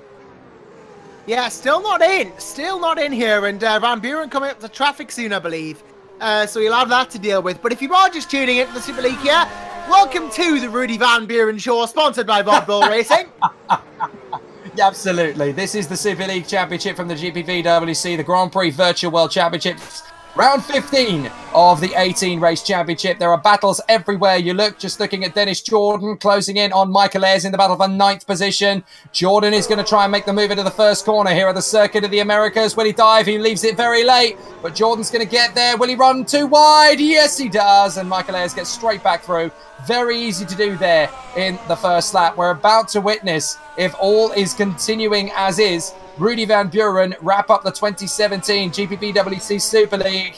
Now, this is going to be an interesting one because Flo Gaia has caught up to an ailing Jarl Tyen, and this time Flo Gaia is going to make the move to second position, and this is going to be legitimate and outright. Tyen is going very long on the tyres indeed. Let's have a look. Up on the inside, Flo Gaia is going to get this done into the next corner, and Gaia is there. And it looks like further back, we've also got a bit of a battle going on as Fidek makes the move for Siebel. Yep, Alex Siebel, just a prayer really in the hands of David Fidek. Just goes straight through there into 6th place for the reigning champion. It's a valiant effort. It really is this from David Fidek. It must be said, he's doing a great job to work back through the field, even though it's looking like it's going to be in vain and that he might not be having that #1 next season. Well, he's done a very good job considering. You know, he's had a very difficult season. Things have been going great at times, absolutely appallingly at others, but he's held his head above water. You know, he's kept in the fight wherever is physically possible. De Vries is out. De Vries is out. Now, let's have a look at what happened there. He's come into the penultimate corner. All looks well. He's gone into the final turn. Horrell makes his way to the pits. He just dropped it. Oh, no. What a shame. He lost the back end there. The car just basically turned into the pit wall. Very easy to do. And that's it. Game over. That's a shame. Yeah, it's so easy to do just to drop it as Horrell exits the pits here. And, well, yeah, obviously, as we say, a shame for him and perhaps a shame for Fidek as well, because he's shown flashes of brilliance this season. Obviously, taking Jordan versus Ayres. Sorry, Josh. Jordan versus Ayres. They're snaking around a little bit. And Baldi's getting in. He wants a crack, and he's going to go around the outside of the snake section. Well played from Baldy there. Tell you what, if you're going to go for a move, go through the S's, man. That was brilliant from the Hungarian. Now he's going to chase the German down, and he might even get DRS on him. Well, of course, Gergo Baldi will be driving angry with himself that he made that mistake in the pit lane, and now he is fighting feisty. This is great stuff from Gergo Baldi. This is the real crime. We've lost one of the key battlers for the victory in this race down the order, and I think you're absolutely right. He is going to get the DRS on Dennis Jordan down the back straight. Here he goes. It's absolute child's play as he works his way to the left side. He'll dart back across to the right before he even has to break a sweat. Jordan's going to try and get back into the draft. Just throw it up the inside. That's not going to happen as Risto Capit is coming to the inevitable part of the race when he starts to close up on Jarl Tyen. Surely Tyen has got to be pitting soon. You'd think so. You'd think so. He's doing a great job on holding. There he goes. Back here he is, yep. In the pits now. He's doing a great job on those tyres, though. In his defence, he's doing a fantastic job on the 70 tyres. Yeah, keeping a look at the lap times. He's been doing 1:45s, so there is a chance he may be able to beat them in terms of the amount of pit stops he will eventually do. If he can save himself a pit stop, there's a chance he could be right in the fight for third position. Yeah, could be right in the fight here, and you know, maybe on strategy he'll do it. He comes out now. Baldy calls his own teammate there, but he's going to jump him. Baldy is not going to overtake.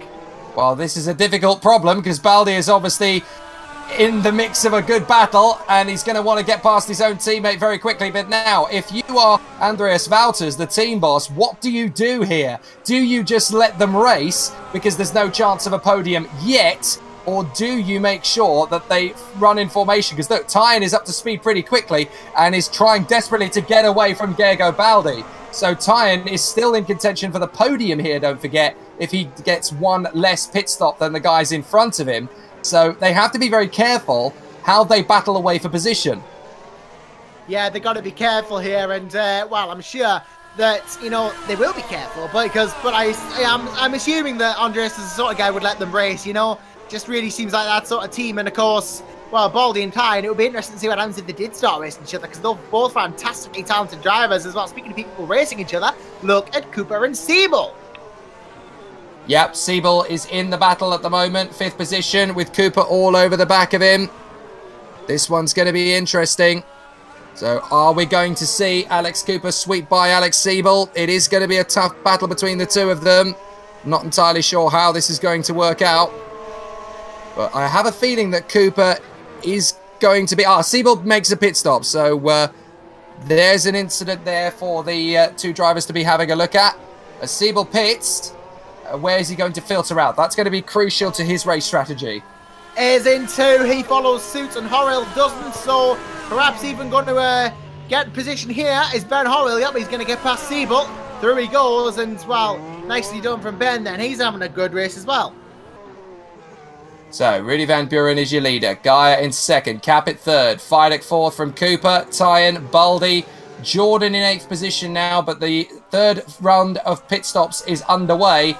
And into the pits again comes Eric Andre. I feel so sorry for him. He just seems to have absolutely no grip at all beyond the 4th lap on whichever tyres he's actually on. This is a big problem for an Eric Andre.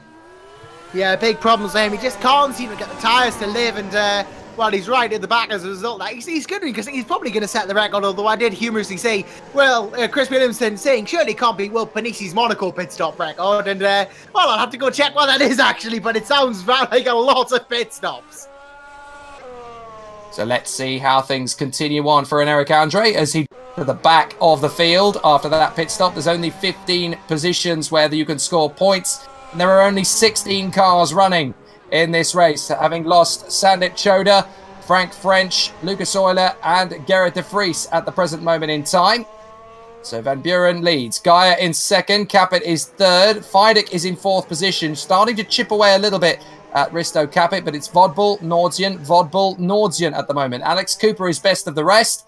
Jarl Tyen in 6th position, still looking like a contender for the podium. Gergo Baldi in 7th from Dennis Jordan, who pits. Ben Horrell, who continues. Alex Siebel, Tobias Olsen, Michael Ayers, Liam Duval, Michel Galka, David Francic and Eric Andre. As I've just seen, apparently Olsen in his race. Olsen, or is he? Yep, Olsen and Jordan both in. He's in, but Olsen very nearly missed the pit entry altogether. Oh, blimey.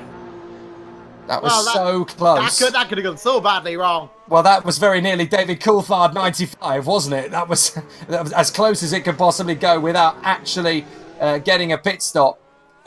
Shambles there. Now, Jarl Tyen closing in on the back of Alex Cooper. So this is an interesting one because obviously Cooper having shaken off Siebel, Tyen is going to be on the back of Cooper, and down the back straight, Josh, he is almost certainly going to have DRS. Almost certainly, yeah. This is going to be a big, big jump for Jarl Tyen then. Gets the speed. You see, again, we don't even need recourse to the corner. That's how fast Jarl is. And he's going to go through it in the fifth, so well played him for that. I've just seen in the comments, actually, Will Panisi saying, Jake Sanson 2, Jake Sanson, that was message to you. Apparently it's a tie-in. What's happened with tie-in there? He's under threat. Yep, Cooper's gotten back on him. He has indeed. Yes, he was just pointing out, Will Panisi, that there's an interesting permutation for the Constructors' Championship. Right now, as things currently stand, Vodbull clawing 2 points back from Norton's lead of 25. That's how close it is in the Constructors' Championship now. As Risto Capit pits. So Capit pits first of the Vodbulls. Fidek continues on. Now, Gaia and Fidek, looking at their positions on the track, I have a feeling that Gaia and Fidek are going to double stack. As into the pits comes Cooper, having closed right up on Jarl Tyen.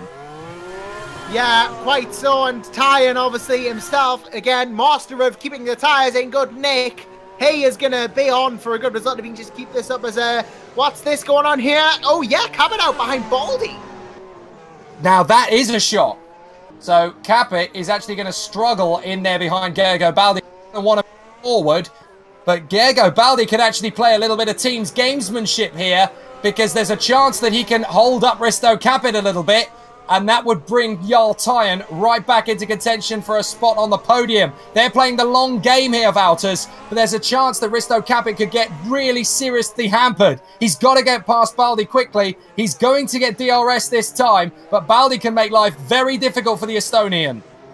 It can make life very difficult indeed, and, well, let's see how difficult life is made, and, well, Capit's going to get the DRS, pull straight out of the slipstream. Oh, he's going to edge it, I think he's going to edge it, although he didn't slipstream enough to really secure it. Baldi is going to be stuck on the outside. Capit's going to go through. Van Buren pits on the lead, but Capit into P5. Yeah, and he needed to do that. He had to do that if he wanted to finish on the podium today. So Flo Gaia continues on with Van Buren pitting.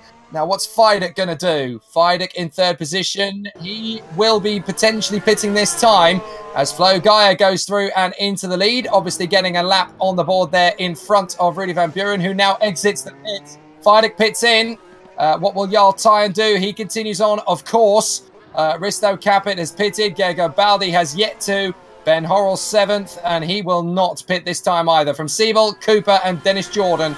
But Flo Gaia in next time round, maybe? Or will he be staying out a little bit longer? Perhaps might be staying on a bit longer, I don't know. But, well, let's see what that does happen. Although I've just noticed, actually, you know how we talk about the Will Panisi pit stop record? I don't think Enric Andre is going to beat it. 14 pit stop in 27 laps. Beat that. Yeah, that is quite a lot of pit stops, to be fair. I'm not entirely sure if that is going to work out. If I may say, shout out to Josh Jones as well, who's in the comments, of course, Formula Challenge commentator. Great to have you on board, Josh. And, well, Josh, meet Josh. Indeed, and to be fair, Josh is getting himself some really good training in for future broadcasts in the GPVWC, working away on Formula Challenge on Tuesday nights. Make sure you tune in for him. Dan Blake and Elise Skinner. A nice combination of those three are always in the commentary box on Tuesday nights. Then we have David Francic battling away with Enric Andre for those last two positions in the points at the moment. Francic just doesn't seem to have the raw pace to keep up with the guys in front of him. I'm a little bit surprised that Francic is so far off the pace this time. Yeah, he has dropped back quite a bit from that impressive start, and, well, he's got to watch the engine as well as Gaia pits. But, yeah, Francic, bit of a disappointment, actually, for him, you'd think, as, well, yeah, through goes Van Buren again, as we are on lap 25 to 56 now.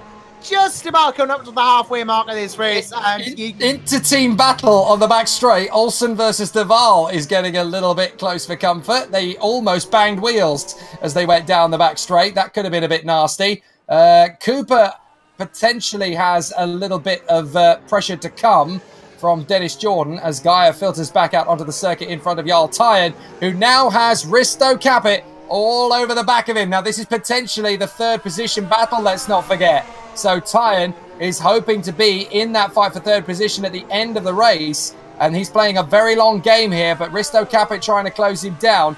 Is this where Jarl Tyen could get himself into a position to switch strategies? Is this where the master plan is going to start playing out? Well, we'll have to wait and see. There's a potential for it, and if it does, then it will be a master plan, of course. But only really about, at the moment, if I'm looking at the gap between Gaia and Tyen, for example, only about 4.6 seconds in. So Jarl is sticking with him on pace here. Well, Matchim Linet confirming my David Frančić theory, and several others as well, of course. He's going very slowly because with only a 20% engine, he just wants to make it to the flag. And at the moment, he's still ahead of Michel Galka, so that will mean a point. Yeah, it could be a point still. Oh, Capit's gone for third. Capit's gone for third on Jarl Tyen. Straight through there. So Capit is through into third position. Interestingly, Flo Gaia has decided that at this phase of the race, he's gone back onto the Ultra tyres. Now, that is interesting because I'm fairly sure Van Buren is still on Super Softs. Gaia has gone for the Ultra Soft compound. This is going to be interesting as Fidek has made the move on Siebel for 7th position. But, well, that is an interesting turn of events on strategy there, Josh. Flo Gaia opting for Ultra Softs at this point.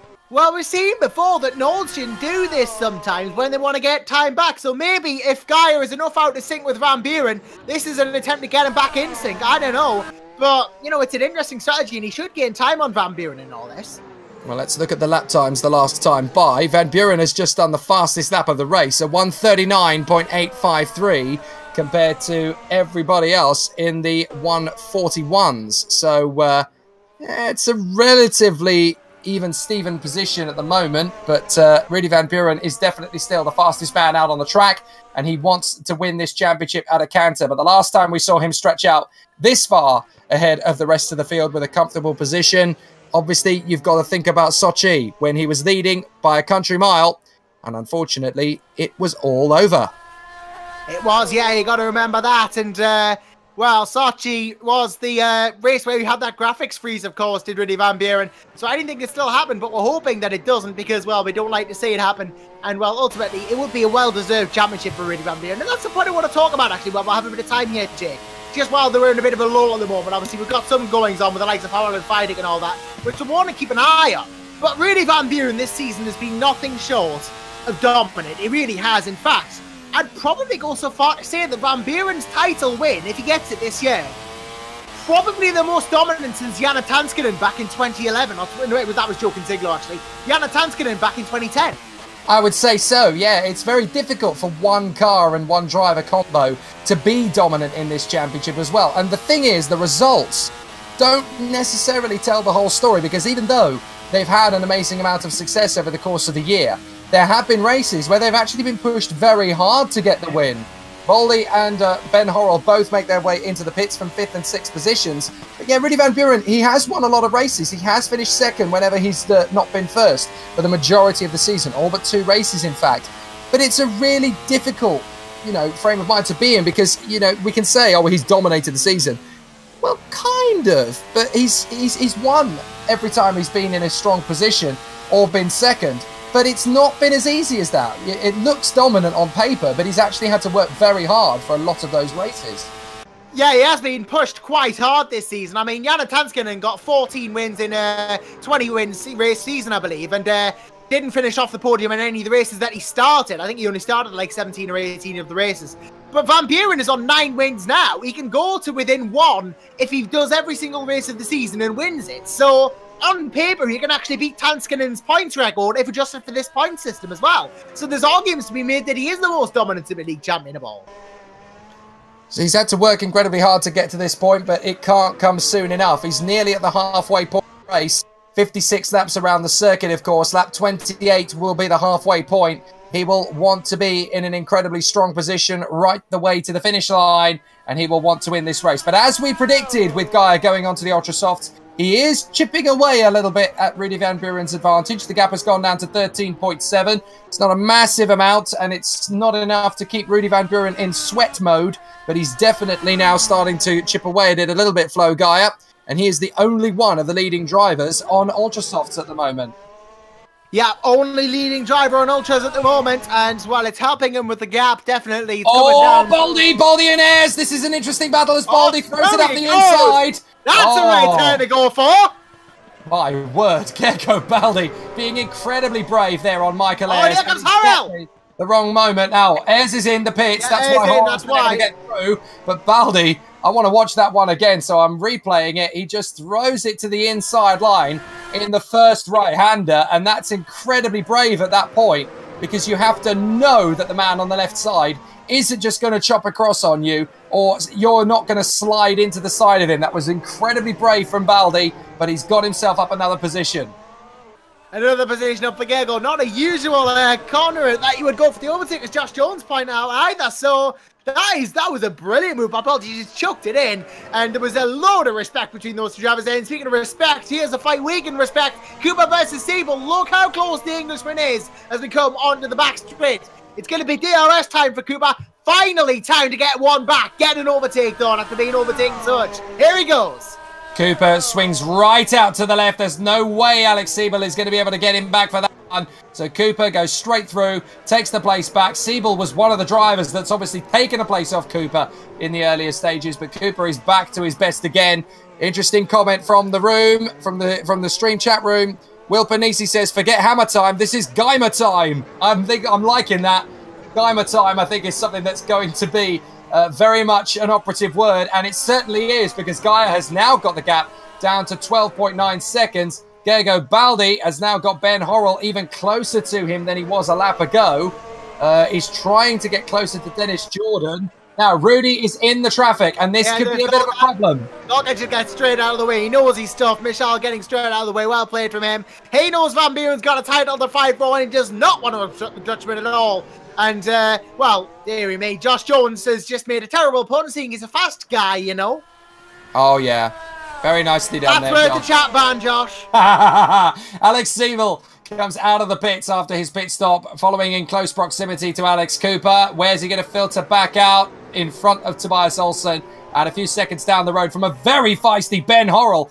He may not have the wheels underneath him to challenge for a top 6 position today, but give him his due. Ben Horrell has been in an absolutely massive position all race long. In terms of his gusto, his guts, and his guile, he is absolutely hammering this race. He is. He's having a great race, and, well, just... He's really is putting the hammer down here, isn't he? He just doesn't care. He just wants to go for it. Starting to look like my driver of the race so far, Ben Horrell, right from the start.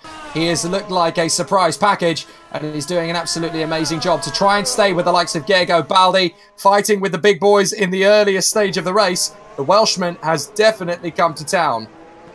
Yeah, he's obviously had experience as well in the lower categories before. Obviously, he used to drive for me once. I know that before he went up to Civic Cup, and now he's here at Street Fighter. So, very well-rounded individual, knows how to drive all from Formula cars, and he's proving that in these Superleague exploits at the moment. Right, I'm just trying to look at the Jarl Tyen podium situation in terms of lap times. Risto Capet is doing 142s at the moment. Jarl Tyen is in the 143s. So again, Jarl Tyen is in that phase of the race where his tyres appear to be falling off a little bit more perhaps than they should be. So he's going to want to try and get a little bit more space between himself and the next man in, as Dennis Jordan comes into the pits. Baldi and Horrell passing him down the straight. But there is a slight concern for Jarl Tyen if he lets the tyres work a little bit too hard and drops a little bit too much time, then he could end up costing himself a little bit. But he is going to try and undercut the VOD Bull of Risto Capet on strategy. And to be fair to him, that first sector was quicker than Capet that time by. So Jarl Tyen is definitely not out of this battle yet. Not out of it, no, but he's 30 seconds behind Van Buren, so maybe the lead not quite, but he could catch Capet and maybe he can have a run on Gaia. So podium not out of the reach of that Wouters car, not by a long shot. So Francic into the pits. He will come in and obviously join and emerge back in the pack. Now Ben Horrell is very close to Gego Baldi. Both drivers wobbled out of the left-hand hairpin. Horrell will get DRS, I think, but he's too far back now to make any response to Gergo Baldi. As a result of that, as both Francic and Galka, the last two men in the race, pit in, Francic looking like he's going to be guaranteed a lap, is guaranteed to have a point, sorry, at the moment. As the Street Fighter battle continues there between Liam Duval and Tobias Olsen. It's a shame because both of those cars, as Risto Capit pits, both of those cars have been further up the order and seem to have just tailed off. Yeah, it is a shame because, well, I guess ultimately that's the Vodwall pace mid-race for you, but it is a shame that they tailed off because they were doing quite well at the start of the race. Now they just dropped back as Alex Cooper pits as well. And, well, cars behind Baldy and Horrell will not, so that is going to be positions drop for Cooper then. Duval and Olsen are still having this magnificent tussle for 12th position. The team has obviously decided, you know what, we're not in the top 10, we're not likely to be. Just race. Don't hit each other, but just race. Just go and have a bit of a battle. As Siebel has actually jumped Alex Cooper in the pit. And I think Dennis Jordan has a chance of jumping Cooper as well. Not quite. So, well, unless he gets a bad exit. Oh, Jordan could sweep this right round the outside. He's going to keep his foot in. Cooper's got to resist. He can't go for it. He can't go for it. That would have ended badly if he'd gone for it. I think Dennis knew that and he just backed out. He's waiting for the straight, so he's guaranteed it. He doesn't want to risk it. He wants to wait until it's a gimme on the back straight. Right, there's another battle coming up. Ben Horrell needs to get a good exit out of the left-hand hairpin on Gergo. Looks like a decent exit to me from Ben Horrell there, and Baldy's just going to drop back on the throttle here. Going to get the DRS, swings around to there. Well, he goes the inside, actually. Baldy there, and, well, who's it going to be? Oh, Baldy just holds it. Brilliantly done by Gergo Baldy there. I don't know whether we've lost Jake or not. I just cut out for me all of a sudden. No, but yeah, absolutely fine. All right, I thank goodness I got scared there. You were doing an absolutely fine job. Baldy and Horrell having a great scrap. Horrell unable to make the move on Baldy again, as Gaia has got a bit of an issue now, and that is the traffic. Tyne comes into the pits from third, but Gaia needs to find his way past David Francic and Eric Andre fairly quickly, actually, because these two having a battle as Andre has come into the pits for his 5th pit stop thus far. Every 5 laps, regular as clockwork, but this is a bit of a difficulty now for Flo Gaia if he gets held up in traffic for long. Jarl Tyne is going to rejoin behind the Baldy Horrell battle as Ben Horrell. Big time. So nearly Ben Horrell throws it away there on the exit of turn 1. My goodness, that is as close as you can get to chucking it to the chicken house on the outside of the circuit without actually binning it. That was well held from Horrell there. Gotta give credit to him. Look at it. He's so determined from that mistake. He's now closed the gap straight back down to Baldy again. This is brilliant. We think that Rudy Van Buren is going to be making his way into the pits this lap around, so we'll keep an eye on it. Ben Horrell, look at how quickly he has regained the ground on Gergo Baldi. Clearly Baldi has got deficiencies with his tyres, as RVB does indeed come into the pits from the lead of the race. But is Ben Horrell close to that? No, not quite on Gergo Baldi to get the DRS. But Rudy Van Buren, I think, is going to... Oh, no, Guy's in on the same lap. Now that is interesting. I thought that was what it was. I thought he was going ultras to try and get on the same strategy as Van Buren. They did this before, remember, and it worked. Yes, it did. So I think Gaia might be able to get closer to Van Buren. Here he comes. It's no problems at all there for the Nordian. Supersofts as well. He's gone onto the back, onto the normal tyres. He's gone onto the Supersofts. He's on the same strategy now as Van Buren as Fidek comes in. Yeah, Fidek pits at the same time. He can double stack, of course, because Flo Gaia has already left the pit. Risto Capit sails through into 3rd position. Normal order is resumed, but Flo Gaia has got himself back onto the same strategy as Rudy Van Buren, and that means that he has genuinely got a chance, if he can get more tyre life out of his car, to beat Rudy Van Buren today. There is a chance. He's got to gain 14 seconds, though, over the rest of this race distance, and on strategy alone, that's going to be difficult. That's the problem. It is going to be very tough. He may have to see if he can find another pit stop somewhere, as in try not to have another one, or one more, I should say, than his main opposition, Rudy Van Buren. But we're on lap 32 of 56. I would guess that there's only going to be another 2 laps or so. I think there's only going to be another 2 more pit stops, I should say, for the leaders in this race. I don't really think it's going to go much further. because they're all on, at the moment, at least, they're all on the super softs, and we know they can go a good 8 laps. We've got, what, 24 laps to go. Or maybe we might get 2 or 3 more pit stops, actually, looking at that. Well, to be honest, I'm sure Rudy Van Buren would like the race to end in 2 laps. It means he wins the title soon. Yeah, absolutely. Yeah, too right. If I was in that championship, it's in the advantage. Horrell's going to try and get the move on Baldi. On the way through to the left-hander, Ben Horrell is giving Diego Baldi all sorts of aggro. And I thought there, for a moment, it looked at me as though Baldi just wasn't prepared for Ben Horrell to come charging down the inside. Horrell saw a whiff of a gap and thought, if I put my nose a little way into this gap, I might just pressure him on the exit and get through. And as a result of that, Jarl Tyen is becoming a genuine threat behind them. And obviously, only another couple of seconds down the road from them is David Fidek. This could become a 4-way scrap for 4th position. Oh, I like me a good 4-way, I must say. But yeah, Jarl Tyen, well, he's our resident F1 esports qualifier as well, so, you know, he's been focusing on that, and number 33 is now in 6th to boot. Could get past Baldi, could get past Horrell, might find himself back on for the podium. So this could be an incredibly tough situation. Van Buren, Gaia, Capit, your top 3. Then Baldi, Horrell, Tyen and Fidek very close to each other, and we could have an amazing 4th position scrap between these 4 drivers. Now, is Baldi going to tighten up here and see if they can find a way to get Jarl Tyen to the front of this queue? Because if Jarl Tyen is still on the strategy of trying to buy himself an extra pit stop on Risto Capit, then that is almost certainly going to be the strategy. Horrell has got to try and move to cover Jarl Tyen, but Jarl Tyen's got him in the slipstream here. No problem at all. Fidek's going to be close. He may even be able to get the DRS to close up on Horrell and sweep by with Jarl Tyen. He's got the drive. He's going to sweep past through. Has he got enough to get in there? He's going to try and dive on the inside of Horrell. Oh, this is going to be close on the exit. Horrell drifts wide and Fidek is through. No problem at all in the end. That's the mark of a champion right there, being able to negotiate situations like that. And David Fidek, really good here. Look at Baldi and Tyen. Now, the 2 Wouters cars going to go at it. That would let Fidek really in with a chance. Well, Alex Stiebel's got problems as well now in the shape of Alex Cooper and his teammate Dennis Jordan, who are not too far away from him now. Cooper's right behind Stiebel. Now, Diego Baldi in front of Jarl Tyen. What do they do here? Do they let Jarl Tyen take the place off Diego Baldi as Ben Horrell decides to pit? Fidek is close. They need to get on with this quickly now because there is a genuine chance that this could be a problem unless Jarl Tyen can get through. Tyen dives to the inside. So Tyen goes on the inside line in the first corner. He makes the move on Baldi. Now it's up to Baldi to hold Fidek at bay.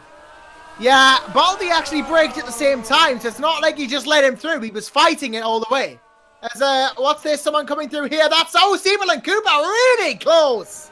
So Cooper has just managed to get that move done on Alex Stiebel, but it was very close on the exit. Cooper absolutely resolute in making sure that he stays in front. Fidek is now going to be attacking Diego Baldi down the back straight. He's close enough. He's in the. He's definitely in the frame now. Now Ben Horrell, here comes Fidek, has had a problem. Fidek's going to get there before they even get to the back end of the circuit. That's amazing.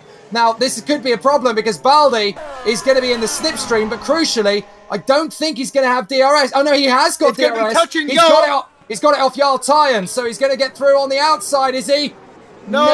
Fidek held the inside perfectly, clung onto it like his life depended on it. In a way, it does, because he needs to win to keep the title hope alive. And Van Buren being 40 seconds up the road kind of removes that as a possibility. So Fidek needed to hold on to that position, and he has done. Next up is Jarl, and he's literally within arm's reach. Now we're hearing that at Ben Horrell's pit stop, he actually spun on his way into the pits. I did wonder why there was suddenly a green flag at the final turn, but Ben Horrell has ended up coming into the pits, having spun the car, and he has rejoined the circuit behind Michael Ayres. Now that is a big problem for Ben Horrell. That basically means his chances of a strong finish in this race in the top 10 are practically over as Stiebel pits. I want to see what happened to Ben Horrell. Oh, yes, he damaged his front wing on the way into the pits. I want to see what happened to him again. He came into the pits. He ended up nudging the pit wall on the way in. In fact, he did do the David Coulthard. So, problems there for Horrell as he did the David Coulthard. And that is a real difficulty for him there. So he manages to get the car going. but he then ended up getting on the throttle very quickly to try and gain some time and spun the car again in the pits. So major difficulties for Horrell, including the fact that he has now got, obviously, a lot of time to make up. He is now effectively out of the hunt. Now he's going to try and attack Michael Ayres, but in terms of his battle for the victory, it is game over. Yeah, in terms of victory battles, that was not good. Look at Fidek, though. Speaking of victory, he's going to go for the victory move on Tyen. As really, that was a lot of time gained into that turn there, but Fidek gets it. Andre pits again. Not really surprised at this point. But Fidek versus Tyen, down back the front straight. That was an interesting one because, y'all, just the amount of speed that was lost just by Fidek. Fidek was so quick, as they always are here. Certainly was. Difficult situation there for Jarl Tyen, but David Fidek goes through, no problem at all. And I think Fidek is actually going to be the spanner in the works here for Jarl Tyen, because Fidek is obviously very good on raw pace. Horrell and Ayres is close. They've gotten together now. Ben Horrell on the outside with DRS. He's not going to get through. Michael Ayres holds the inside. Baldy pits. And yeah, this is not going to go well for Horrell unless he gets on the inside. Here gets the switch back done. Ayres holds around the outside, but the inside superior. Horrell looks to have it now. Ayres won't give in though, and he retakes it down the inside again. Very, very nice work indeed from both of them as they continue to battle away with each other. My word, Ayres and Horrell doing an absolutely incredible job out there on the Circuit of the Americas, getting it very close to each other. Yeah, this is just when you can battle and you don't have to worry about it. This is what happens, you know. These two are so close together. In fact, it's going to keep going because Ayres has got DRS now to worry about in the form of Horrell, and he's going to try and catch up here, and this will continue on the back straight again next lap as Olsen comes in. Yep, so Olsen makes the pit stop from 12th position. So now we need to see what is going to happen when he rejoins. In fact, he filters back in exactly the same position practically on the road that he was as Rudy Van Buren laps Liam Duval. So he has lapped everybody up to Tobias Olsen as we are 2/3 of the way through the race exactly with 19 laps to go now. Rudy Van Buren out in front, marching for the championship. All he has to do is what he's doing for another 19 laps, and he will be the 2017 GPVWC Super League champion. Yeah, I mean, it looks like Van Buren is going to clinch it. Of course, Drivers' Champion is not technically crowned till the end of the season, but at that point, no one will be able to do anything, so we may as well. Yeah, he will be uncatchable in terms of his points haul, especially with Fidek finishing there in 4th position, because that will give him 13 points compared to Rudy Van Buren's 25, and that will extend Rudy Van Buren's points gap from 93 points to 105 with only 75 available at the end of this race. So that will be Rudy Van Buren's championship pretty much signed, sealed and delivered. He'll be Stevie Wonder. Yep, just like the package is supposed to be coming from Latvia for me. Now, that's an interesting one because Ayres, we're being told, it looks as though Ayres has had an incident there with Enric Andre. So let's see if Enric Andre has had a bit of an incident there. Yes, we're being told that Enric Andre has ended up being clipped there a little bit by Risto Capit. So Risto Capit, the man doing the overtaking to lap him. Oh, that was a close one on the braking. Oh, that could so easily again have been another game over for Risto Capit. He was lucky to get away with that one because Enric Andre just clipped him there through the right-hander at the S's. That was the slightest of taps. He was lucky. It wasn't more than that. In fact, Andre is now sat right behind Risto Capit, following his line. So Capit might be coming into the pits at the end of this lap. Andre needs to be aware of that because Capit may be about to dart off to the left. Yep, he does indeed. So Andre has actually been following in the wheel tracks of Risto Capit for this lap, and that will have given him a little bit of insight as to how to drive the lap at speed when you're in a race-winning car. He'll gain a lot of ground from that, hopefully. So Capit in the pits. Oh, nice contact between Horrell and Ayres. Oh, so, dear mate. Oh, yeah, it was through the S's, actually. Horrell just boofed into the back of Michael Ayres. That helps him, that drops him a lot of time there. Horrell actually half spins and has to recover it. Oh, dear. Now, Capit has rejoined behind the Norwegian, Jarl Tyen. And that was Horrell, I think, getting just a little bit too close to Michael Ayres.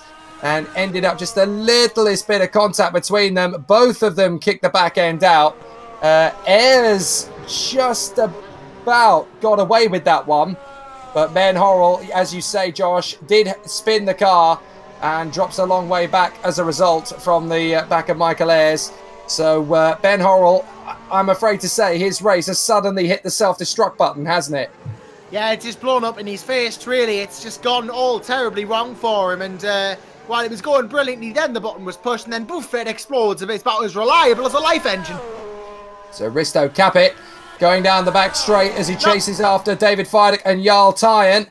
Ben Horrell now struggling with Tobias Olsen. Olsen is through. So Olsen gets through into 11th position, and Ben Horrell will not be happy with this. His first half of the race was absolutely amazing.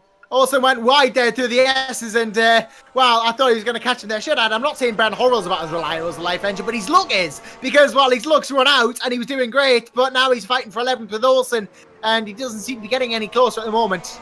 So Horrell into the left hand. Oh, goodness me, the front end just about washed away from him there. He manages to catch the car again. But Ben Horrell, again, so close to losing the car as he came over the top of the crest. So now he's swarming around all over the place through the slower corners. I wonder if Horrell's got a problem. I don't think there's any damage from the steering input he's got. I think he's fine suspension-wise. So not really anything to worry about, I don't think. Lack of grip, maybe?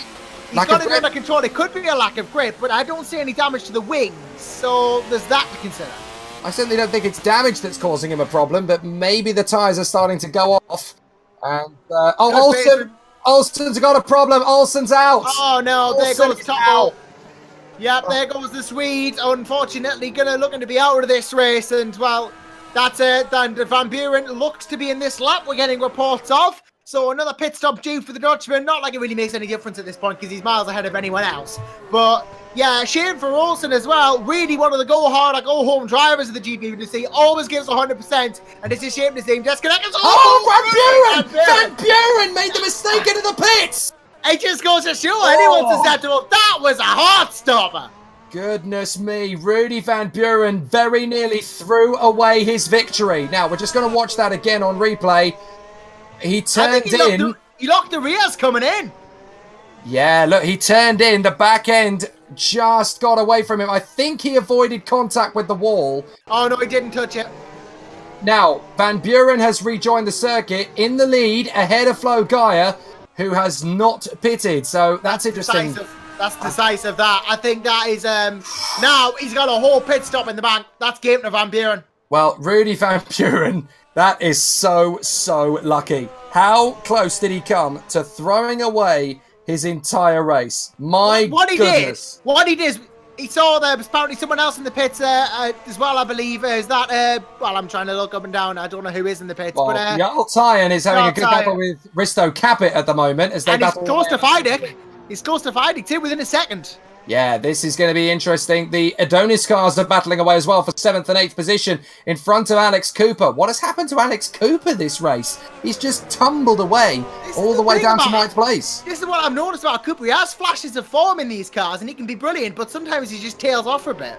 And he's just done his personal best, a 140.157. He's literally just posted his fastest lap of the race. So we know that Cooper has the ability to be up at the front battling away. But for whatever reason, he just isn't able to do it for 56 laps. Unfortunately, as much as I hate to say this about Alex Cooper, he's got the consistency of jelly. He's a wibble on and all over the place, pace-wise. Here comes Capet. He's got Jarl Tyen lined up. He's going to dart across. Tyen is going to try and defend. But it looks as though it's going to be easy picking for Capet. Oh, he almost went into the back of David Fidek.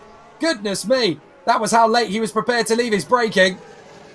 Well... leave it till the very last minute. Dornier's Florian Gaia pits here as well. Panisi actually says 2 interesting stops by Tyen, 2 fewer stops than Capit. So Jarl really trying to make these tyres last.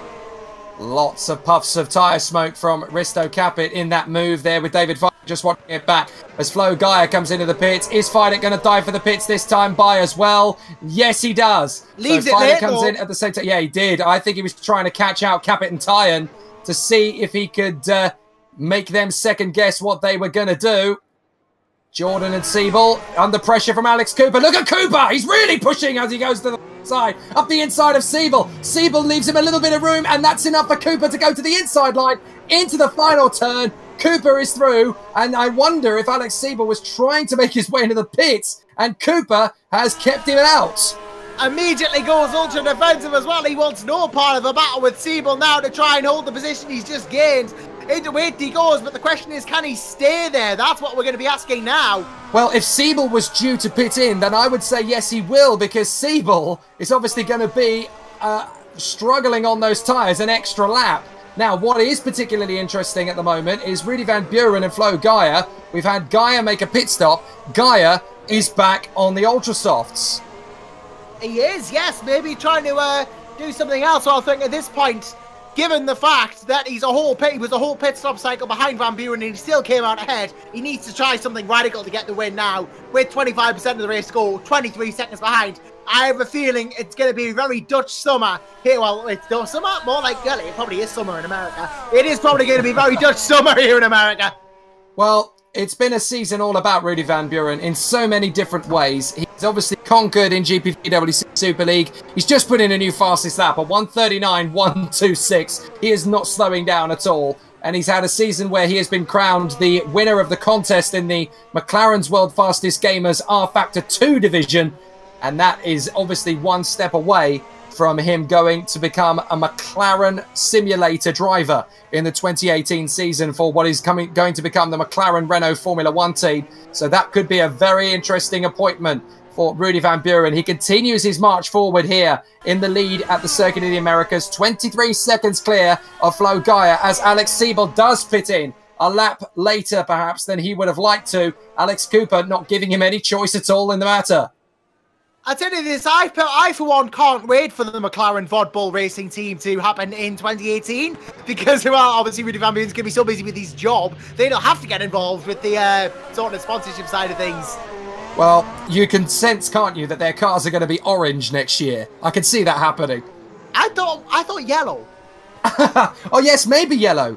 That's a good point. McLaren are orange. Renault, they like their yellow and their blue, so that could be interesting. Alex Cooper trying to close down on Dennis Jordan, having dealt with Alex Siebel. He's now trying to gain ground on Dennis Jordan in the other Adonis. Now, Fidek is closing up on Gergo Baldi as well.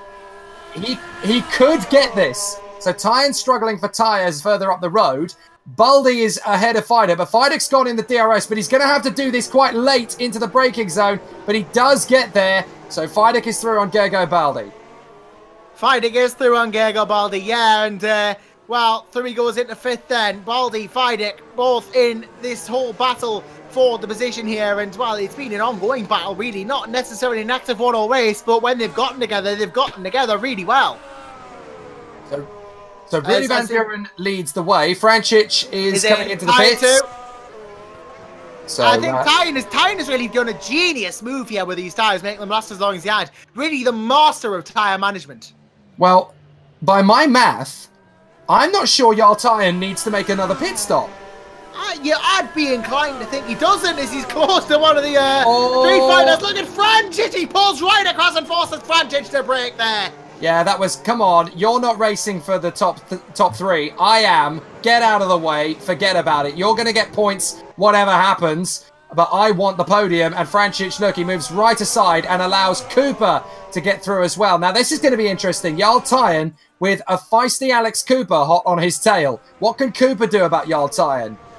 What can Cooper do? That's the question. We'll have to see. Mind games. Sorry, mind games from Nordsian. Flo Gaia has just done the new fastest lap, a 1:38.969. So he's trying to get into Rudy Van Buren's head and take the clean sweep off him. It doesn't matter. Even if he finishes second, he's going to win the title because Fidek isn't winning.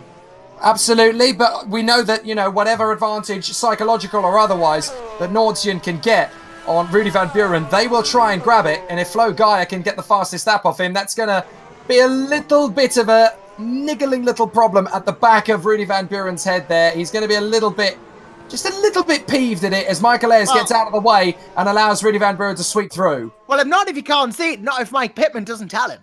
That's very true, actually. he may not give him all the info. Dennis Jordan, just in front of Alex Siebel, as the two Adonises are having a little bit of a battle out there on the circuit at the moment. 15 runners, 15 drivers can score points, so if everybody keeps motoring, they will all get a point. But if anybody drops out of the race, then actually, at this point, well, we're getting close to the point when they would be able to score points even so, because they have to complete a certain distance of the race leader, Josh. Yeah, they do. They have to get within 90% of the race distance. It was 75 last year. It's been up to 90 for this year in the interest of competitiveness. So, you know, he's still got to get within the end distance to be classified and getting points. I found that out myself the hard way, actually, when I didn't get classified in 2 races. But you know what? I think that actually does make more sense, because that it does encourage drivers to get themselves all the way through to the end of the race, or at least as close to the end of the race as they can. So effectively, they have to complete 51 laps to round it up. It's 50.4 if we're being particularly accurate, but 51 laps to round it up if they're going to score points. So every driver will be wanting to get to the end of lap 51 to guarantee it. We're talking about the likes of the Duvals, Horrells, Andres, Franciches and Gulkers at the back of the field, but it looks as though everybody at the moment, provided they continue on as they are, is going to bring it home in the points. Yeah, provided they get that 90%, they will manage to get themselves in the points that they are at. And, well, it's going to be interesting to see who does get the points, because it would be a shame to have someone not classified after getting so hard to work for a point, you know? And Gorga, at this rate, is going to get his points, so good for him. Now, the Wouters Automotive team have got this issue again, because Baldi is being caught by his teammate Jarl Tyen on fresher tyres. Baldi, when he pits, is going to be able, I think, to go the same length of time, potentially, as Jarl Tyen on tyre. Well, actually, no, he's going to try and stretch it out a little bit further to see if he can get the jump on David Feideck and Alex Cooper. But Jarl Tyen, look at this. Baldi is not going to give him any hesitation at all. Tyen is going to sweep by him, surely into turn 1. I don't see Baldi giving him any aggro. In fact, he goes very wide at turn 1, lets it happen. And that is the only course of action, because Jarl Tyen is gunning for 3rd position. He wants to beat Capit and Feideck today. The only way to do that is to let Jarl Tyen go through ahead of Gergo Baldi. Yeah, the only way he's going to do this is indeed to get through past Baldi, and, well, let's see if he can do that. It's going to be an interesting one. But, you know, as much as they want to battle each other, the real battle now, I feel, is Rudy Van Buren versus the track for 9 laps as he starts the... Well, there's going to be 9 to go as he starts this lap. We're at the closing stages of not only this race, but the 2017 season as well. I tell you what, who would be your ultimate super team from the 2017 season if you can't have Rudy Van Buren? Let's assume that Rudy Van Buren's fantastic form continues and he winds up working for McLaren next year. Who would be your ultimate super team for the 2018 season if you could run a Super League team, Josh? Honestly, I think it would be Feideck and Gaia. Feideck and Gaia is not a bad bet. Work as a team. Yeah, it's not a bad bet. I would actually go, I would plump very similarly to that. But if I had to have two drivers who weren't part of the same team, probably Feideck and Capit. It's not a bad bet. I would go Feideck and Tyen. I mean, you've got to look at Jarl Tyen's tyre management as a secret weapon. He is a dark horse, and he's only been in the championship, let's not forget, since the midpoint of the season, as Enric Andre has come into the pits, as does Gergo Baldi. But Jarl Tyen has only been in the Super League for the halfway point of the season onwards. If he'd have been there at the start of the season, who knows? He could even have been in the fight for 3rd position in the Drivers' Championship. Yeah, he could be on for a fight for 3rd. Yeah, I mean, you look as well. We talk about... Baldi is overshot. Baldi's overshot. That's not good, Gergo. Oh, Gergo. Once again, this is a man who is capable of winning races, capable of running at the front, and... Once again, 2 major catastrophes have befallen him. He's had that problem on the way into the pits on his, I want to say, 3rd pit stop, when the rear wing came off the car as he just clipped it on the way in, and then missing his pit box. That's going to cost him another few seconds. So Gergo Baldi, just what has happened? What has happened to Baldi? What else, actually? Yeah, it just doesn't seem to go his way when he needs it to, does it? That's the problem. To go back to the dream team, though, the discussion, Capit, you know, he is a solid return. He's a solid number 2 driver if you need him, but he could lead a team in his own right. And David Feideck is so consistent that, you know, he can win championships day in, day out. We've seen this. But honestly, Capit and Feideck or Capit and Guy would be my pick. Absolutely. I've been corrected in terms of, well, I've been challenged, say, in terms of my discussions about tyre management. Fran Lopez has wandered into the conversation. He said, well, what about me? 8 pit stops for tyres at Singapore. That's actually a very good argument there, because compared to everybody else, Fran Lopez did a cracking job at Singapore. Into the pits comes Risto Capit from 3rd position, and that will put him... Now, where is Jarl Tyen? Jarl Tyen is in the final 2 corners, so Tyen will jump Capit. Tyen will jump Risto Capit, but what compound of tyres is Capit... Oh, he's got to go for the Super Softs. He has to be on Super Softs. There's no choice. Yeah, must have to do that now. Doesn't have a say in the matter, does he? Absolutely forced into this as Alex Cooper switches on to them Supers. Well, if Fidek pits this lap, then Jarl Tyen is going to take 3rd position. What's going to be the key factor is whether Risto Capit and David Fidek, they'll have to overtake him on the track. Jarl Tyen has done an absolutely massive job. He's really pushing it to the limit, Jarl Tyen. He almost loses it through the S's as he tries his best to get away from Risto Capit. The gap between them, 2.5 seconds. That is not enough to be comfortable, but it is enough to be solid as RVB pits from the lead, potentially for the last time before he becomes champion. Yep, Super Softs again, I believe, for Van Buren. This is going to be probably his last pit stop before he goes from 14 to 1 in driving number terms. That is if he's even around next year, of course. We hope he is. But out of the pits comes RVB. Exits it now. Gaia is nowhere to be seen. Well, Gaia's coming out of the final turn now with Ben Horrell right underneath him. That's interesting. In fact, Ben Horrell is going to try and sweep by. Ben Horrell might even try and move up the inside of Gaia. Now he's holding position. Decides not to go for it. Gaia actually locks up the tyres a little bit. Perhaps a little bit nervous about where the Welshman was going to be. Oh! What's happened? What's happened to Fidek? What has happened to Fidek? That's a question. Did he lose position or something? I'm going to go have check. A look and wind back. Oh, Fidek spins the car. Oh, Fidek yes, spins the car and hits the wall. I think he was lucky to not have damage, though. No, he's come in. He's come in, and is this it? I think the championship is over. David Fidek is definitely not going to win this race now. I think it's game over for the championship. We'll have to see. We'll have to see because Siebel is going to come through. We'll have to see if he decides to pull it in all together. Comes up, might just be repairing the suspension damage. I don't know. I think Baldy's going to jump him. This is it. Game over for David Fidek. The championship is over.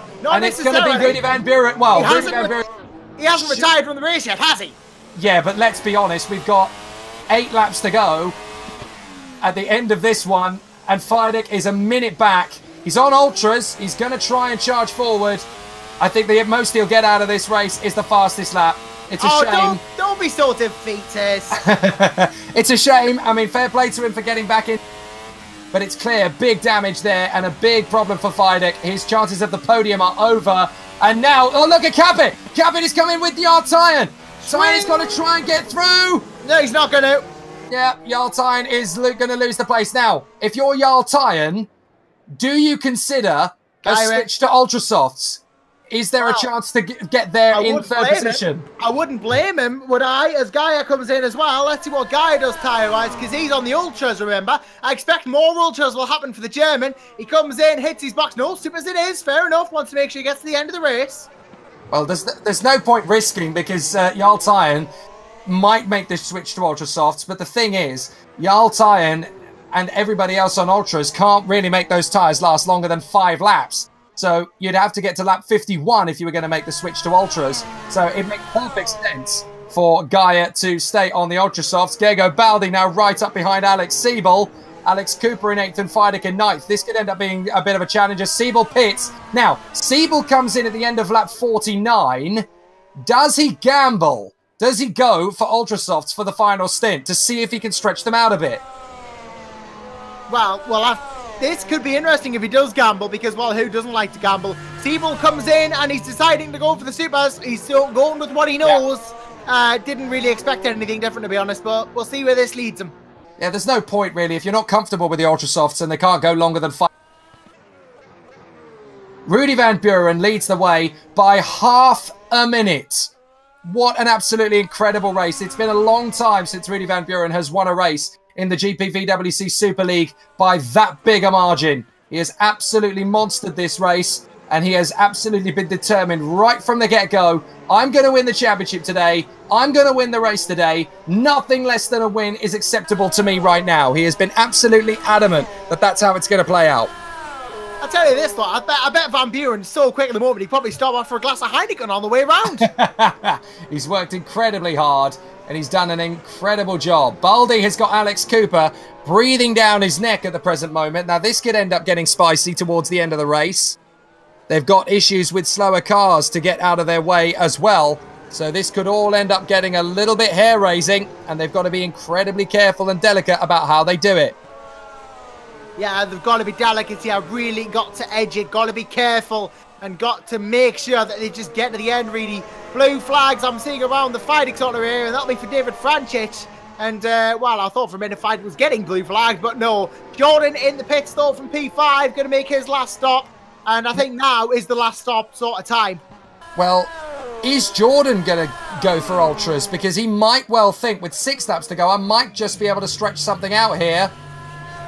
He has gone ultras. So Dennis Jordan has decided for the last stint, I'm going to go for ultras. He might get the fastest lap of the race in here. I was about to say, he must just be trying to do that. It's been a really interesting battle when we see those last couple of drivers who decide, you know what, I'm not going to win the race here. Anna's going to go for the fastest lap. Why not? But this has been an absolute masterclass from the man out front.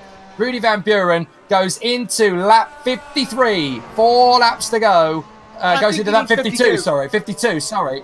I thought he was about to cross the line, having completed 51, but no. Into that 52. 5 laps to go. If everybody just keeps going where they are at this point, then everybody is going to come home in the points. But Rudy Van Buren leads the field by half a minute. Absolutely incredible. Now, Cooper is in the draft of Gergo Baldi down the back straight. Could he go for something bold in the next few corners? He could do. It's entirely possible. And, well, Florian Guy is just going to try and get past Lee in the ball. I think he knows at this point that the gap is unassailable. But Baldi and Cooper is a no quantity, this one, for P5 at the moment. An interesting statistic I've just pointed out to myself when I've been looking on the stream. Alex Cooper has won once this year. Gergo Baldi has won once this year. Flo Gaia has won once this year. David Fidek has won once this year. Risto Capit has won once this year. The only other driver to win a race all season is Rudy Van Buren, and he's won the other 9. That's what I'm saying when I say he's the most dominant Superleague champion ever. He's not giving anyone else a chance. Absolutely incredible. There have been 6 different winners through the course of the 2017 season, but the other 5 have only won it once over the course of the season. Rudy Van Buren is leading the way and looking like it's all done and dusted. Even if he retired from the race now, Fidek is down in 7th position with no chance, for my money, of getting his way back into the lead of the race. His teammate will likely inherit the win if that were to happen, but I don't even see that happening. Rudy Van Buren is marching on. Now he goes into lap 53. 4 laps to go, and he is 4 laps away from winning one of the toughest championships to win in virtual sim racing on the planet. It is a tough one indeed, and well, as you rightly say, really has dominated this season. You know, there's been 14 race winners this season, and 9 of them have been Rudy Van Buren. Amazing stuff. He is about to win his 10th win of the season, and pushing double figures for anybody in the GPVWC Superleague is a massive ask. So Rudy Van Buren is about to win his 10th race of the 2017 season in style. Most wins in a season, Josh. Who holds that record? I harken back to Jana Tanskinen when I talk about most dominant champions. That record is 14 wins in a 20-race season. And Van Buren can theoretically get within 13, and he'd need to win every single race in the season. And I've worked this out. If we adjust for the modern point system, he can usurp Tanskinen's points total. So in terms of percentage of victories, that's 14 wins out of 20. Plays 13 out of 18. That would make Rudy Van Buren the most dominant champion ever in terms of percentage of statistics. So that would make him the best. That's assuming, though, he wins and starts every race from here on in. Oh, I think Rudy Van Buren will want to see out the season. I don't see him as a guy who's going to want to sit down. Apparently, he's not going to be there. If you think about it, yeah, the last race might clash with World's Fastest Gamer, I think, actually. That's true. So he may miss Mexico and he may miss Abu Dhabi. So, only Abu Dhabi. So he will miss the final round of the championship period. So he can only make it 12 wins this season because that last round of the championship is going to be obviously going to clash with the McLaren's World's Fastest Gamer contest. He's come pretty close, though, hasn't he? Oh, absolutely. And I think it's fair to say that even if you asked Tanskanen, I think he would say, to be fair, RVB has been absolutely dominant in a way that I could not even have imagined. And then you look at amazing. You look at the field that he's gone up against as well. You look at the likes of Florian Geyer, Risto Capet, Jarl Tying, Gergo Baldi. You know, these guys are qualifying for world-level competitions, and Van Buren's beating all of them. Yeah, you've even got to look at some of the other names that have been in and out of the championship.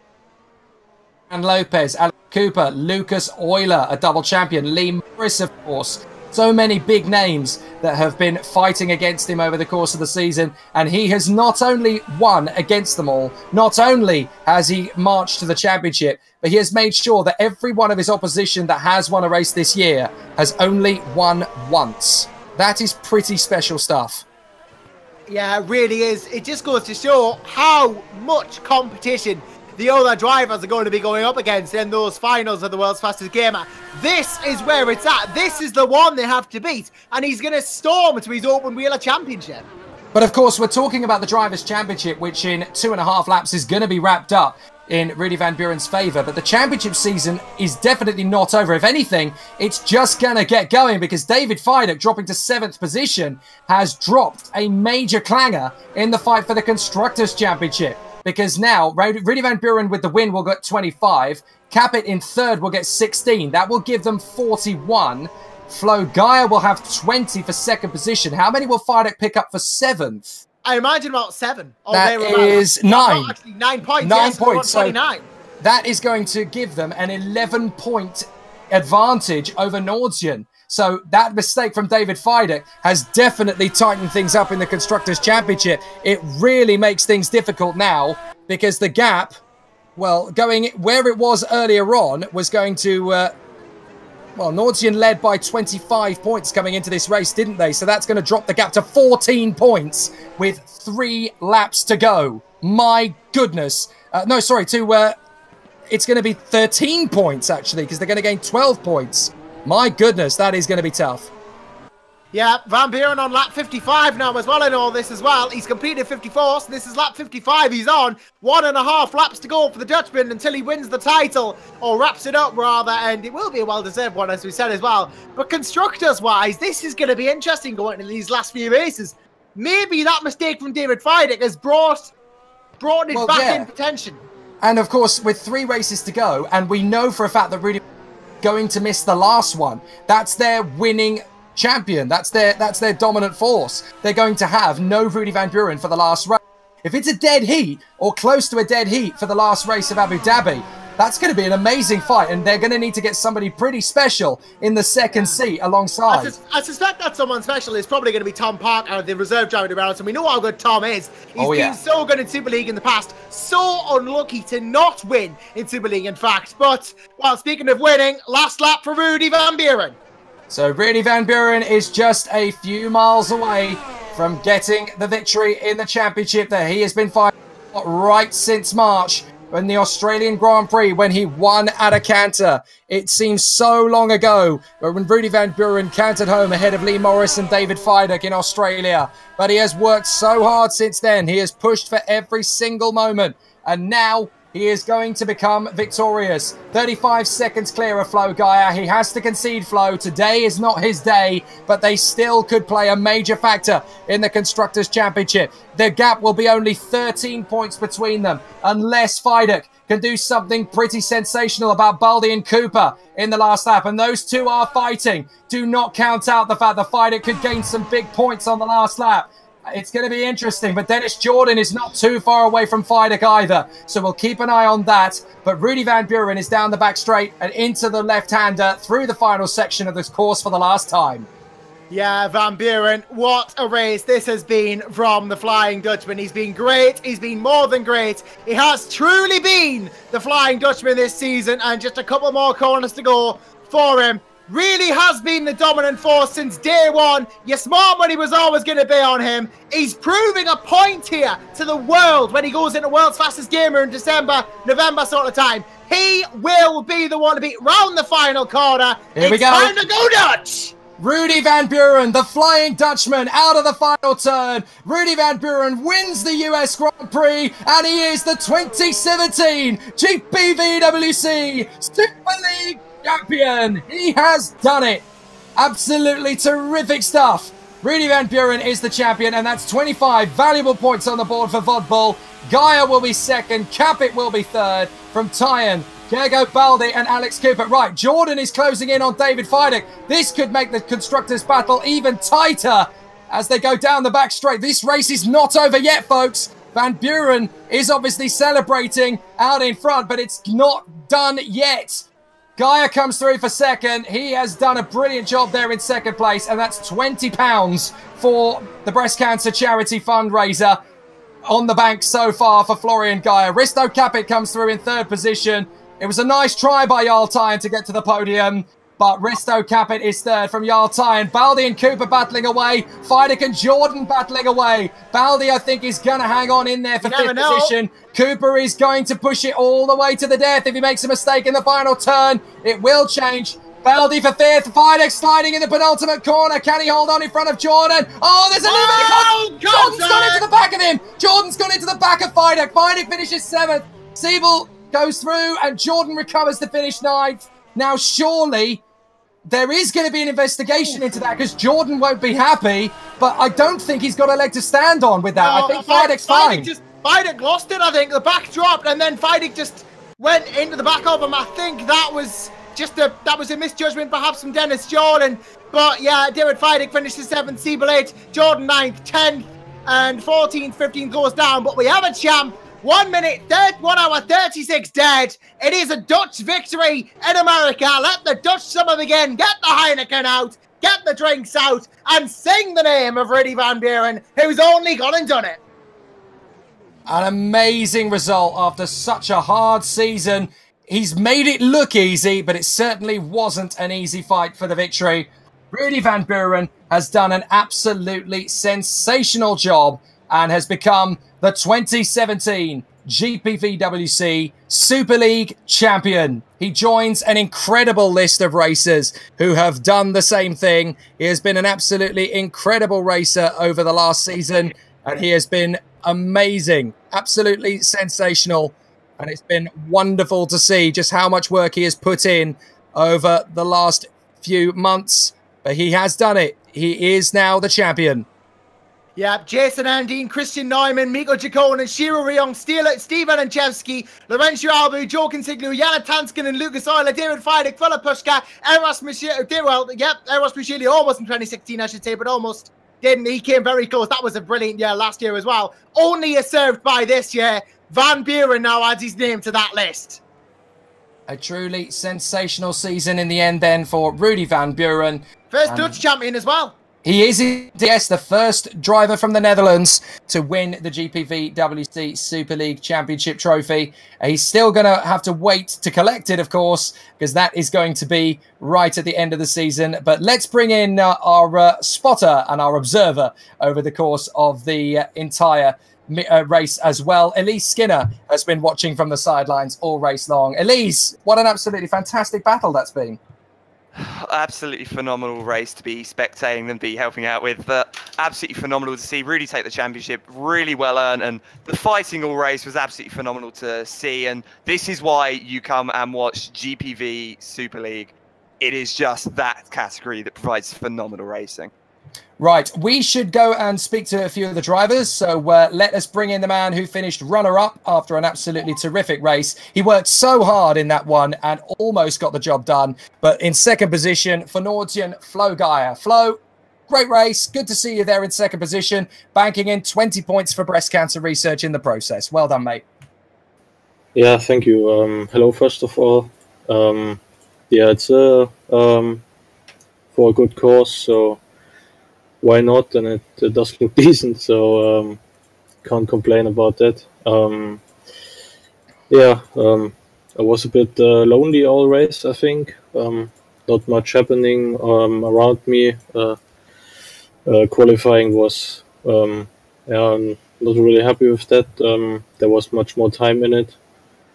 The start was okay. I lost a bit of time behind Alex, who was quite fast over one lap, but over stint he seemed to struggle quite a lot with his tires, so it was pretty easy to get past him. And once I was past, I was trying to chase Rudy, but the gap just kept increasing after pit stops miraculously. So maybe they got wonder pit stops, I don't know. Seemed pretty quick, but yeah, about halfway into the race, I noticed I wouldn't get him anyway, so just try to play it safe and bring the car home with 20 points is not too bad. But yeah, considering the lack of testing I had because I was ill for the last 2 weeks, and still am, so it's alright, yeah. I can live with it. Of course, I would have wanted to win for our team because what was closing the gap the way they finished today. So yeah, gotta improve our game for Mexico, I think. Terrific stuff. I'm going to throw it open to Josh Anderson and Elise Skinner for questions. Josh, Elise, your thoughts? Well, what a race from you, Florian. He charged, obviously, all the way at the end. Nothing you can do about the Drivers' Championship now, of course, but the Constructors still open, really, because, yeah, gap has been shut down a bit. It's been closed out at 11, but you've got to remember that you still technically have a very good chance of coming out as team's champions. Yeah, why not? I mean, we're still ahead, and Woodbull obviously has to close the gap, so the pressure is on them to get the job done. I mean, we also have to improve. It's obviously, but yeah, I think it's all to play for the last few rounds. Mexico was good for us last year, at least in qualifying until we got hammered in turn 1. But yeah, I think the rest of the races suit both me and Dave very well, so we try all we can and see what happens. Any questions with me, Elise, then? I mainly just want to ask about the strategy, just from the end of that. That's one thing that really interested me as well. What were you planning to do in that final few stints there, going on to the Ultra Softs so late on into the race? Was that a ploy to try and get into Rudy's head, or was that just because you wanted to make sure your tyres would last at the end? To be honest, on every stint I was not even close to my tires being finished, so I could have surely gone 4 or 5 laps longer each stint and probably dropped 2 or 3 stops in the process. But as I said, I was ill and didn't really have time to figure out the strategy, so I just done what seemed right at the moment, and maybe explains the big gap to Rudy in the end. But I was really in no man's land anyway. Like, Rudy was miles ahead, and behind nobody was close, so I could pretty much do what I want and still finish P2. Yeah, well, I was just going to say, absolutely fantastic job. Brilliant race. And again, the Constructors fight is going to be so tough with the last 3 races. Do you guys genuinely think you can still get these guys? Yeah, of course. I mean, we're defending champions. Why not? We proved that we can do it, and we pretty much race for championships every year. So I see no reason why we couldn't repeat. Fantastic. Absolutely brilliant stuff. Flo Gaia, 2nd position. Good job. And obviously, Nordsian still leading the Constructors' Championship. So we will be very excited to see what happens when we get to the Autodromo Hermanos Rodriguez. Thank you very much indeed, Flo. Great job today. Thanks, guys. Right. We should move on, I think, to the Valters Automotive Brigade, and we'll bring in team manager Andreas Valters and the man who so nearly got himself onto the podium, Jarl Tyen, with that magnificent strategy in the tyres again. Jarl, you played the Suzuka strategy again here at Austin. It's so nearly worked. So nearly worked. That must be so frustrating. No, not really. I qualified okay with absolutely no practice at all.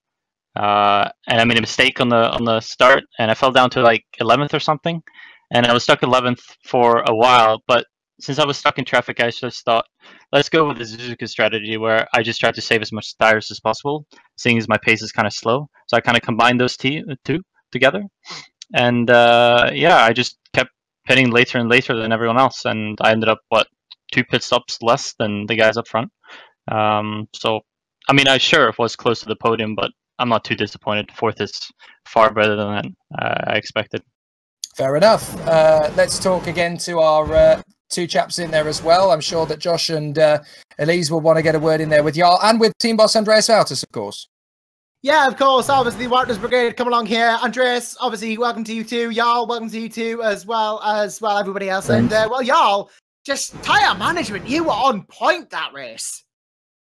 I just knew how important trying to keep the tires alive for the end of the stint, because if you can't do that, then you're going to be all over the place and you have to pit quite early. So I just thought, avoid all lockups at all points and try to stay out of dirty air as much as possible, and just take it easy, stay out of trouble. Yeah, I mean, just ultimately that parade rewards as well. He got a quite good result in the end, and we'll come to you now, Andreas, as well. Happy with the result of your team today? I'm fairly pleased. I couldn't really watch the race because I had to go somewhere, but on my way home I put on the stream and I was listening to you guys. It's a different experience, just the shouting and the stuff, and then it's very exciting actually because you don't see what's going on. I'm very happy. I've always had a face for radio, Andreas. That's always been the way. Yeah. I can imagine. You might have a face for radio, but I've got a face for TV. Yeah. But I'm happy with the way it went. I think we also have to give credit to Gergo on this one, because he was the one putting in the brunt of the work in terms of preparation, actually. Because of course, Jarl is at the moment busy with the Formula 1 esport thing, and we had Gergo really going for it. He was also on the slower engine, and then Jarl just made it work during the race. So I'm very, very happy with the results. Also because Adonis is behind us again. Mano, we're coming for you. There you go. Well, I tell you this, it's just really been a decent season for your team as well, Warters. You've had a good, solid season this season, and it's been good, hasn't it? Yeah, for sure. We had a goal to do better than last season, but top 3 is, it's a dream come true. And hopefully we can push on further and try to achieve even more next season. Yeah, of course, that'll be the dream. And well, one more question for you, Jarl. Obviously, with your F1 Esports campaign as well, we've got our champion in the form of Rudy Van Buren, who's now going off to do World's Fastest Gamer. Maybe if you two can reunite for 2018, we'll have the Esports champion and the World's Fastest Gamer and McLaren Simulator driver, and that would do wonders from a PR perspective. For sure. My goals in the F1 esports is, go to Abu Dhabi. But yeah, me and Rudy together, that would be interesting. Who knows? You might even be a team next year if you get lucky enough. Anyway, thank you, Andreas. Thank you all for joining us. It's a pleasure to have you both with us. Thank you. I also have to say, thank you for commentating in every week and doing all the commentary for the races. And we've loved it. And all that stuff. It's been my pleasure. I don't take days off when Superleague's happening. No, I think you guys are doing a great job. We absolutely love it. It's been an absolute pleasure. And do you know what? It's been even more entertaining than watching most of the Formula 1 season in 2017. That is true. You make life easy for us, though, but that's absolutely. Good. Thank you very much indeed, boys. Checks in the post, by the way, y'all. Absolutely. Thank you, Jarl Tyen and Andreas Valtis. Right. There is one man who's waiting on the wings. I know we want to hear from the world champion, but I think it's really important that we bring in a chap who has been absolutely astonishing. The Welshman who has been absolutely superb right from the get-go. It's just a shame that the result doesn't match the talent. Ben Horrell has joined us in the studio. Ben, my goodness, you really came up, got your Weetabix in and went for it this evening. Brilliant stuff. Yeah, cheers. It's it's a tough race. It is. I wasn't expecting to have anywhere near the pace that I had. The only indication that I had that kind of pace was when the last sort of lap on qualifying, when I put it in P8, I think it was, just behind Risto. So obviously with Risto's penalty, that put me up to P7, and I was like, oh, okay, we got a bit of a chance here. So yeah, that was my first indication. So is that going to be the start of something pretty spectacular? Is your end of the season going to be lots of overtaking, great starts, and some pretty spectacular performances. Because that first half of the race, I can't stress this enough. For me, that first half of the race, you were the driver of the day. Yeah, I mean, I didn't really think about it. Hopefully, it's my 50th Super League race, next race. Is it really? Hopefully, hopefully I can produce something special there. But yeah, it's hope so. The start of the season was tough. The middle of the season was even tougher. So yeah, I had to pick it up. And David's been great. William's been great. And we just sort of worked on the setup for this race. Worked really hard for Suzuka. And had a bit of bad luck there. Came into this race just fresh, just wanted to get it done. For me, the pressure was off. It's just go out there, have fun, and up until about halfway through the race, I think I was doing pretty well. I was fighting Baldy and Capit for the first half of the race. So yeah, it's quite fun to be up with those guys. I'm not going to lie. Brilliant, Josh and Elise. Amaze Ben with your questions. Well, it's not so much a question for me. It's another compliment on his performance, unfortunately. And just a great job. Flattery will get you everywhere. Just great job again today, Ben. You really had us thinking that you'd be up there in the top 5. You really put that Street Fighter on the map.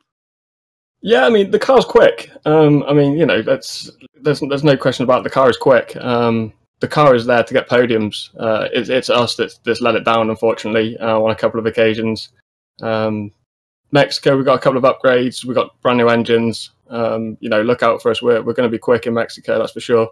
My aim is to podiums in David's top 5 as well. So hopefully we're going to be up there fighting Vodbull and maybe the Adonises and Nords as well. Yeah, perhaps so. And maybe you can get a podium before the end of the season. Hopefully. Just turn the tables at the maximum. You'll be fine, man. Just don't put any money on it, but I'm hoping so. That's Oh, too late, man. I've just gone down to Ladbrokes and put 50 quid on it. Oh well, if I do get it, I want half. How's that? That's fair. That sounds fair to me. Any questions to me, Elise? Again, it's not so much a question, but a bit more flattery from me on your performance. Absolutely phenomenal. I couldn't stop. I had to forcefully take my eyes off you the whole race just because you were fighting throughout the whole of it. And it was just a shame that it ended so badly and that the performance just doesn't reflect where that car is in development and where you are as a driver. And it was just phenomenal to see you out there. And with that pace that you were showing, did you actually at any point think you could have gotten the podium if the pit stops had gone your way? I think podium was probably out of reach. I think Flo was too quick for me to catch. Rudy was way out of it.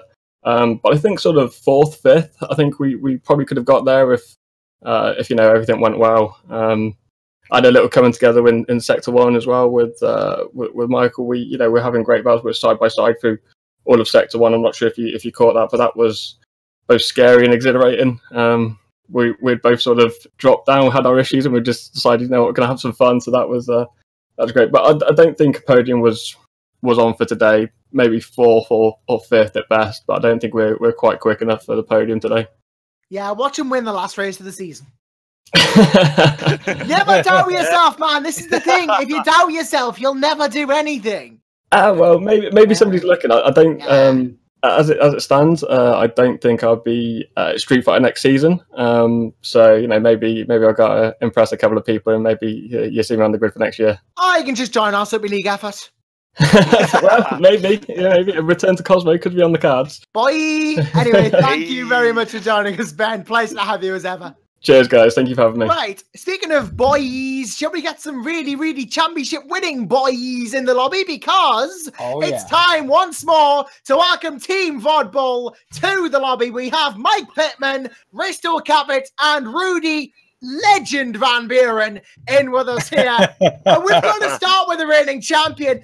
Congratulations, Rudy. You've already gone and done it. Was it ever in doubt, though?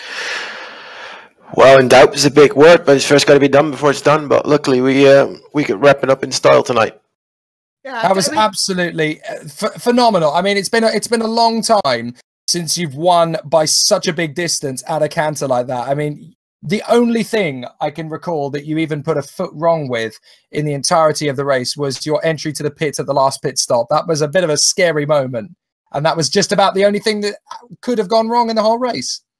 Yeah, that was actually second to last one, but that was a bit Second hairy. last Yeah. one. Was some weird, unexpected oversteer, but apart from that, it was just a textbook race. Good start, good strategy, good manage the tires, good use the tires better towards the end of the race. Beginning was a bit of a struggle to not get all the way to the pace that I wanted, but from halfway on, it was just go time. Fantastic. It was Van Buren time. Never mind Hammer time. Let's get a few more questions then in from Josh and Elise. Well, Rudy, of course, winning the title. Now you've got that out of the way. You know, it must feel good actually being able to go around calling yourself the 2017 Super League World Champion. You know, a mantle that so many good drivers in the past have held. Like, you know, the likes of Jana Tanskanen, Steven Lanchevsky, David Fidek, and you can call yourself now that going into World's Fastest Gamer. Yeah, could have not had a better start for that. So, yeah, well, this one's wrapped up. Now the goggles go on to World's Fastest Gamer, as you mentioned, and we'll obviously hope to do well there as well, but time will tell in that case. I think it's fair to say now, isn't it? Bono Huis, you're toast. Your corners are marked, mate. Bono who? Yeah, exactly. Absolutely. It's going to be a very interesting. Well, I could lift the guy with one hand. That's how tall he is, or how small he is. But we all know Bono, that he's a damn quick guy, and that will be more in England. Probably some surprises as well, and a bit of luck involved and so on. But England-wise, World's Fastest Gamer is just going to be about enjoying the whole week, being on such atmosphere and being on the F1 factory. And if that result's positive in the end, then well it is. And if not, then we just go on and race at home. Absolutely terrific. It would be a pleasure to have you back, even if the worst did come to the worst and you didn't get it. It would be a pleasure to have you back in 2018 with what will inevitably be McLaren Vodbull Racing. I'm sure Mike Pittman would wish. I think they all wish. Our engines do last. But surely you've got to be a very, very happy Liverpudlian now. If I was a Liverpudlian, I would be. If you were a Liverpudlian, then you would. Geography's not my strong point, all right? We can't all have Geordie accents, but I just want to point out how far away from Liverpool Warrington actually is. If anyone worked out, though, I'm not from up here either. So it's at least an hour. It's at least an hour. Oh, bless you. Anyway, either way, geography aside, you've got to be pleased. Yeah, of course I am. Absolutely. I'm more pleased for Rudy and for Risto as well. Great result, but great season so far. You know, I couldn't work with a better two drivers. Realistically, you literally couldn't pick out two better two drivers to put in your team. Yeah. And as Rudy, I'm sure will prove over the next few months, there might not even be a better driver on the planet to put in. But nonetheless, it's such a great, drives like that. I mean, to be honest, I get halfway through the race and I'm kind of sitting there going, well, I've done my bit now. This is what can I do more for you, Rudy? That's pretty much it. But it's absolutely fantastic. And so pleased. We've just got one more small thing to wrap up before the end of the season, and we're very happy, man. Yeah, if we can as well, let's talk to Risto Kappa, because he has come up to see where obviously I know all the focus has been on Rudy winning the championship, but Risto, not a bad result from you at all today. Not quite the start you wanted, but you definitely pulled it back, so well done on that. Yeah, but the qualifying was a mess and the race was not ideal, but P3 is the best I could ask for. Rudy is the fastest gamer in the world, and Geyer was better than me today as well. I had some problem with overheating computer, so I was lagging a bit, so I was very far, but it was okay. It was safe, and P3 is what we want, and we are closing in on the team's title, and everything is very good. Yeah, great job from you as well, Risto. And just one more question from me for all of the team at Vodbull. And, well, simple is, when can has McLaren sponsorship? When they come up with some funds. Are we going to be seeing black and yellow cars next year then? Yeah, are we going to see blue and yellow McLaren cars? I think you might see McLaren go red and white. Ah, there you go. I'm liking that. I have to say, one thing I'm going to ask, actually, a question directed towards Risto. Obviously, a difficult situation today, but you got yourself into a really good position in the podium. But considering where David Fidek eventually dropped back to, that's critical for the championship, because you guys have smashed the points gap that Nordsian had over you pretty much in half now going to Mexico. The gap down to 13 points in the Constructors' Championship. Obviously, we know that Rudy is going to miss Abu Dhabi because he's going to be doing WFG. Are you now starting to get to yourself into a position now where you guys think you can definitely take them down in terms of winning the Constructors' Championship? Is that still a feasible target?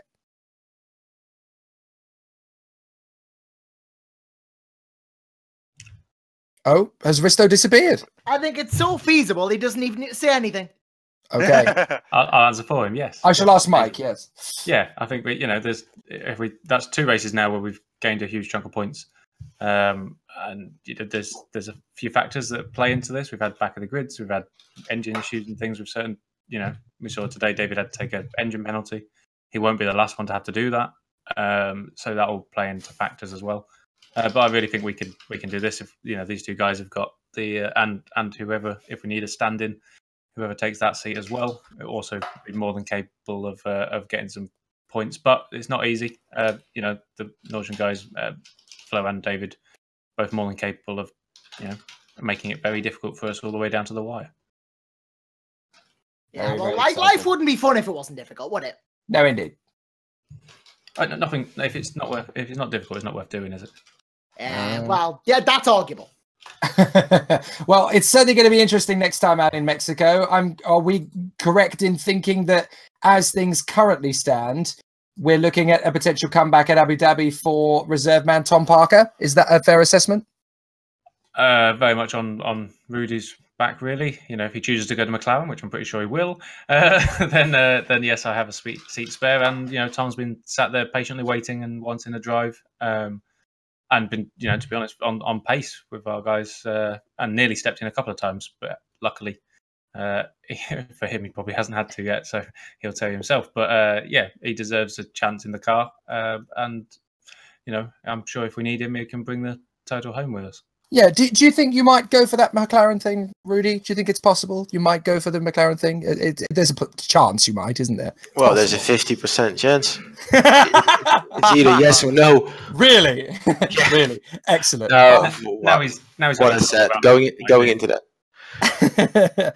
I am very, very delighted to say, and I think most people in the paddock are, Rudy Van Buren, GPVWC Super League champion 2017. Enjoy the way that sounds, because that will never, ever be taken away from you. And now, of course, the fight is on in the Constructors' Championship for the last 3 rounds in Mexico, Brazil, and Abu Dhabi, and we can't wait. Guys, Risto, Mike, and Rudy, thank you so much indeed. It's been a great race. Thank you again. Thank you. Thank you. Thank you. Right, so now we need to wrap things up. Elise, Josh, what an absolute corker at the Circuit of the Americas. Lots of overtaking, lots of great battles, lots of attrition actually in that race, with drivers dropping the ball, managing to get it back again. But that just shows you how tough it is to compete at this level. And when we get to Mexico City, Elise, it's going to be particularly intense. Oh, of course, and Mexico being one of those power tracks on the calendar, it's really going to take a toll on the low engine already. Francic, I assume, will take an engine for the next race. If not, he is definitely going to have issues. But I can see some guys having a few issues with their engines out there. So that's going to really play into the hands of Vodball and Norwegian as they fight for the constructors. But it's going to be one of those circuits where the racing is going to be close and it's going to be very, very competitive. And Josh Anderson, the Constructors' Championship fight is going to be incredibly close, as we've mentioned. That fight between the two of them, Norwegian versus Vodball for the remainder of this season, it is quite difficult to call because in each team, you've got 2 very, very tough championship battlers. You've got 2 drivers who can win races in both sides of the garage. It is going to go right down to the wire. It is, yeah, it's going to be absolutely crazy. Just being ahead isn't going to be enough for Vodball either. If Tom Parker has a bit of a problem during the race, I'm sure he won't, of course. But, if things don't go right for Vodball, being ahead isn't going to be enough. They'll need to deliver doubly. Well, that is the way we conclude things at the Circuit of the Americas here at Texas. Elise Skinner and Josh Anderson, thank you very much for observing and commenting me over the course of the race. It's been an absolute pleasure as always. Been a pleasure. A huge been an absolute pleasure. A huge thank you to Chris Anderson, race director, to Argo Tida, our camera operative as well. You know what I meant to say? Chris Williamson. Chris Williamson. That's what it is. See, if you two ever have a love child, that's a horrifying thought, isn't it? Yeah, Chris Williamson is what I meant to say. Chris Williamson on race direction, and of course, Argo Tida on cams. It's been an absolutely cracking American Grand Prix. There are 3 more rounds to go. In Mexico, it will be one heck of an amazing battle, as the Constructors' Championship is still to be fought for, as is 2nd, 3rd, and 4th position in the Drivers' Championship. That will go all the way to the wire. But for now, it's time to bask in the glory. If your name is Rudy Van Buren, let the flags wave orange or red, white, and blue. It is an absolutely magnificent moment for Rudy Van Buren. We sign off by declaring that RVB is the 2017 GPVWC Super League champion. We shall close out by basking in the glory. Good night and see you in 2 weeks.